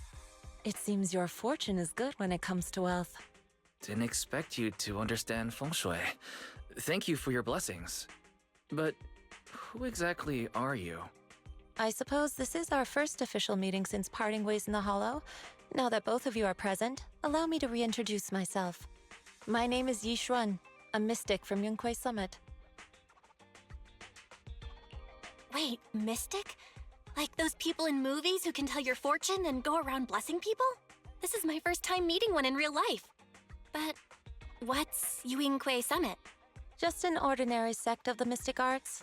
Our disciples travel all across New Eridu and sometimes collaborate with authorities. Currently, I'm affiliated with the Hollow Investigative Association. Right now, however, I'm here to discuss a partnership in the name of the Mayflowers. So, what sort of partnership are we talking about? I have reviewed the documents provided by the Mayflowers. You previously underwent an implant surgery. After recent adjustments, abnormalities occurred. These abnormalities bear resemblance to the craft practiced by us at Yunquei Summit. If you are willing, I can teach you how to better control your abilities. To better control my abilities. It sounds great, but there's no such thing as a free lunch. Since you're willing to teach us your craft, Shifu, you must want something in return, right? That's right. Mayflower will have you join me for some investigations. Looking at my divination results, this will be a complicated and very likely dangerous matter. He's still going over the details, but should have more information for you soon. You can wait until then to decide.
Please, help me check my fortune! Here's my palm. Look, doesn't this thick wealth line mean I'm about to strike it rich? I've looked it over, and your fortune is decent. Huh? You barely looked at it, and you're already done? You have good fortune. What? You don't believe me? I do. Thank you so much. Next, it's my turn. Hey, wait, hey, quit cutting in line. So, this is where you were. Who are all these people? You're here, Belle? I decided to take a break. I didn't expect so many people to come seeking my divination services. Don't worry, I need no more than a simple spell to solve this matter. Fortune-telling services is 10,000 dennies per session.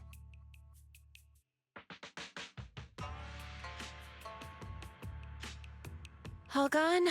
Good. It seems the Banish Wealth and Desire spell is still effective. Banish wealth and desire? That's a spell? This isn't the kind of craft you said you were going to teach us, is it? Our video store has a business license, and we'd get complaints if we charged unfair rates. Of course not. This is just a trick to deal with trouble. I'll take my time showing you the true craft of Yunkwai Summit. For now, let's find that shop.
Yishuan Shifu. The store is right up ahead. Yes, this is the place.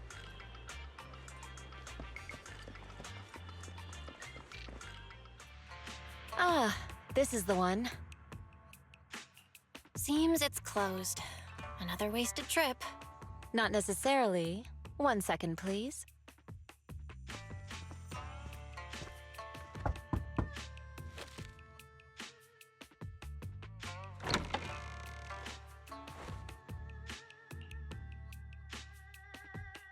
Huh? Is there someone inside? Relax. The boss prefers to do business with people they know. They like their peace and quiet, so they rarely open for customers. I'm an old acquaintance and just wanted to retrieve something.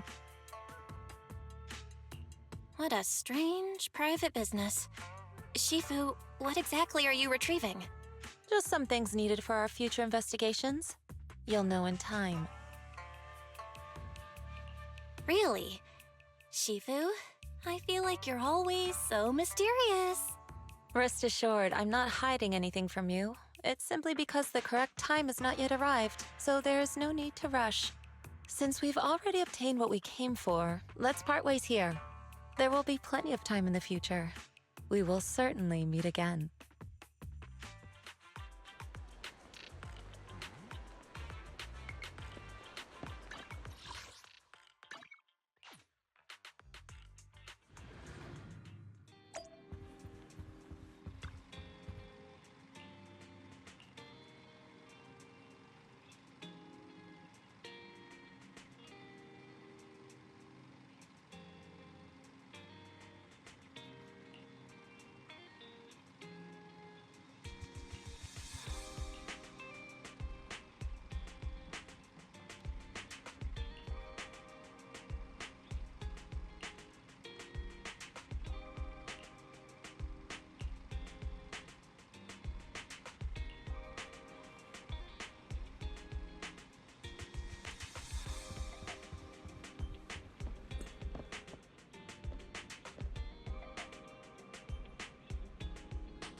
Well, well, well. It looks like things are quiet again. And it looks like this is... I guess this is the end for the 1-point series, right? So assuming next update is going to be the two-point series, it will be...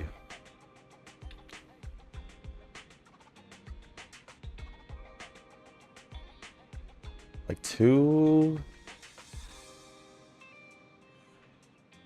months before the anniversary of Zenless, because Zenless pretty much was the 4th of, was it basically the 4th of July last year? I believe so. Yeah, I believe it did get released on 4th of July last year. Because it was basically releasing the same time Anime Expo was going on. Or started, so... yeah, I mean, just like Star Rail, the anniversary happened like 3 patches later. And then same thing with Wuwa, where a few patches later, they're going through their anniversary next week. So I guess it's nothing different, right? But anyways, this story definitely got interesting. I had a feeling in the last chapter, part A, that maybe there was something between Hugo and Lycon in that fight. Something going on. But at the same time, I'm trying to remember if he struck them at his left side or his right side. But then again, he said that he had a blood bag under, so I guess it didn't matter. It all was all up to how much of his own power he was going to use to sell this, right? Say they did a pretty damn good job, because I was like, did Hugo really die just like that? Is he really the bad guy? It's weird, right? Because the whole vibe with Hugo was like he really wanted, he wanted revenge and all that, but to just die like that? I don't know. I wasn't feeling it, but I came in here assuming he was dead just because of that. But now that we finally got a whole story and what happened, obviously we know Hugo's gonna have all his plans and all that. And then I'll say it first. I was already aware of Yishun prior to playing this. Forgot where. I think from a YouTube short. But that YouTube short, I was already familiar with the other characters she was with.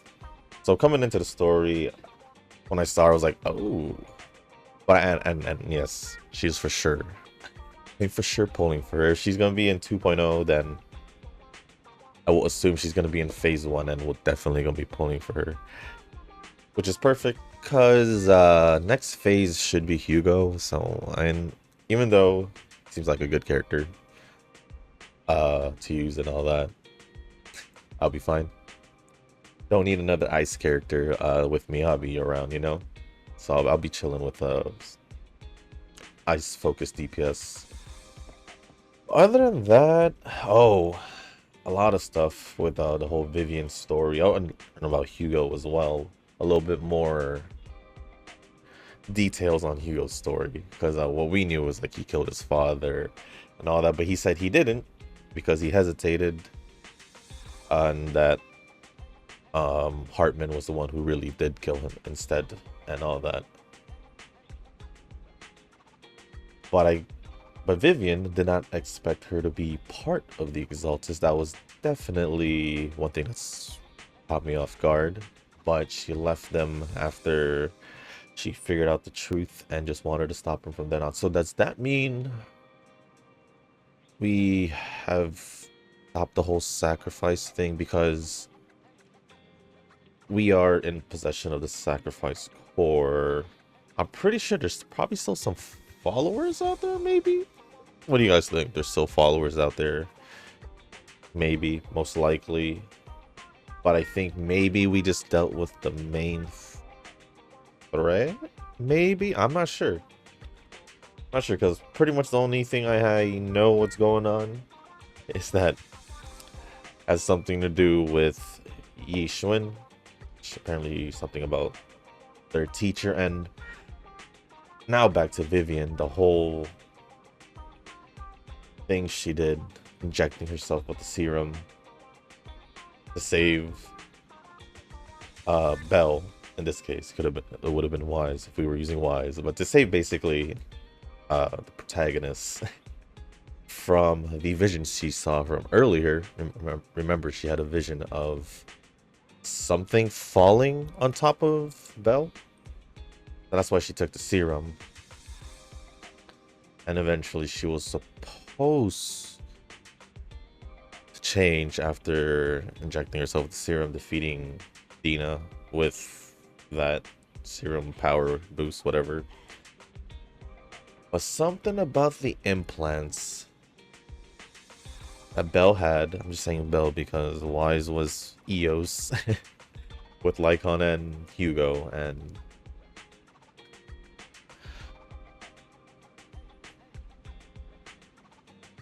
it has to be something with the transplants, right? Or is it something within Belle, like herself, or Belle and Wise, I guess in this case. But for now, we're just gonna say Belle because I'm using her. But because now that we kind of got an idea what this quote-unquote power is, her being able to manipulate ether particles, whatever they said. Does that make sense now with what happened to Bringer at the end of 1.4? When they defeated Bringer after the cutscene, they went through the portal with Eos, or the fissure with Eos, saw the hand, the remains of Bringer, and as it exploded, obviously the explosion didn't phase him or anything. It just like nothing happened. So, assuming if that explosion was like some kind of ether energy, it would make sense that they were able to just completely deflect or manipulate or whatever to protect themselves, which definitely makes sense now. But we still don't know how or why they have this power. Does it really have something to do with the transplants? Or is like, yeah, is this because of the transplants, or is it actually because of Belle and Wise? Like, I don't know. It's just the way they are made. I don't know. Guess we'll figure out in the future, though. I don't know. In the 2-point series, maybe, maybe not. But is there anything else to mention? I don't think so. But they said, I guess, I don't know. But Void Rank Hunter, pretty cool. Pretty cool. She's like, I guess, yeah, the second character basically to where second I saw something about her. It was like a must-pull. I did the same thing happen to Miyabi, the same thing happened with her. Well, I guess you could say Anby also, but that was a given because I had already liked Anby since the start. So them releasing an S-rank version of Anby was, thank God. So I don't really want to count that, because I actually would have never expected them to do that, but eventually it's kind of like what they did with Star Rail with like Dan Heng. They made a 5-star version. Yeah, 5-star version. And other characters? I don't think there were other characters yet. I may be forgetting. But regardless, I think that is all I can really talk about for the story. I think I pretty much went over the important parts that really stood out for me. But I'll be honest, I really thought Vivian was gonna I was like, I really thought Vivian was gonna die. And then, would you say it was the main character plot armor save Vivian. But doesn't the plot armor... Ooh, does it work that way? Does it work that way? Maybe. But is there anything here that I have to do besides the ones I did not do? Actually, I probably should have just checked through the events. That would have been way easier. Say it with flowers. Current phase. What is... I don't know what this is. I really don't know what this is. So I was trying to figure out before, I think in the Vivian video where we were doing polls. But yeah, I did say this. It was going to be involving her. So it isn't a like side story anything. Surprisingly, because I thought they'd do a Vivian agent story a lot with Bernice. Is there anything? There's nothing here. What does Bernice want? What's Bernice want? Let's see. Hollow Raiders, Bang Boo. Night Rain's request. Oh, speaking about Rain. The second I saw her, the pink hair girl in the hoodie, I was like, she knows Rain too? Like everyone just knows Rain. Like the people, you know. I was just like, that's crazy. They just know, like, even Lucky Boo. That's funny. But this is the event, I assume. Rhodes, no. Abigail. Grace and Bernice. Oh, this is probably for Polkra. Meet with Bernice. Yeah, that's Polkra trust event. I haven't worked on my trust events since I did everyone I had until getting like Bernice. Not Bernice. We fighting? Take me. I think the last one was Evelyn. Yeah, the last person I did was Evelyn because everyone that I pulled prior was done, and then I ended up getting... I think I did like on her. Grace, Soldier 11. Are those the only ones left? And Polkra. Those are the only ones left that I didn't do, right? For this. Yeah, everyone's here is pretty much good. Billy, Ben, yeah, Grace, I have to do the trust event, Soldier 11. Oh, I didn't finish Lycon as well. Then there's Polkra. Everyone else, and Vivian, I'll start doing them again. I'll start doing them again, but seems like there's nothing else Zenless related I will be posting in the future.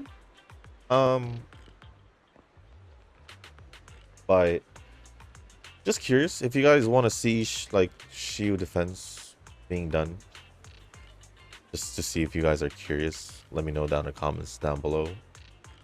I'm also gonna mention this in the other videos just in case y'all want to see it. That way there'll probably be a little bit, at least a little bit more Zenless content out there, right? Even if it's like an extra video a week for Zenless. Sometimes once the story's done, I already did my summon video. It's pretty much a drought. Just nothing happening. So maybe me doing at least that once a week Shield defense video would be nice. So let me know what you guys think of that idea. But other than that, that is going to be the end of this video, guys. So if you guys didn't make it this far, I do want to say thank you. If you guys can, hit the like button, hit the subscribe button, leave a comment down below. Let me know what you guys thought of the story, whether you guys played it yourself, just watched it from my video, or both. Doesn't really necessarily matter. Just want to know what you guys thought of the story overall. And if there's anything else you want to comment about, just leave it down in the comment section down below. And with that being said, guys, thank you once again. And as always, I'll see you on the next one. Peace.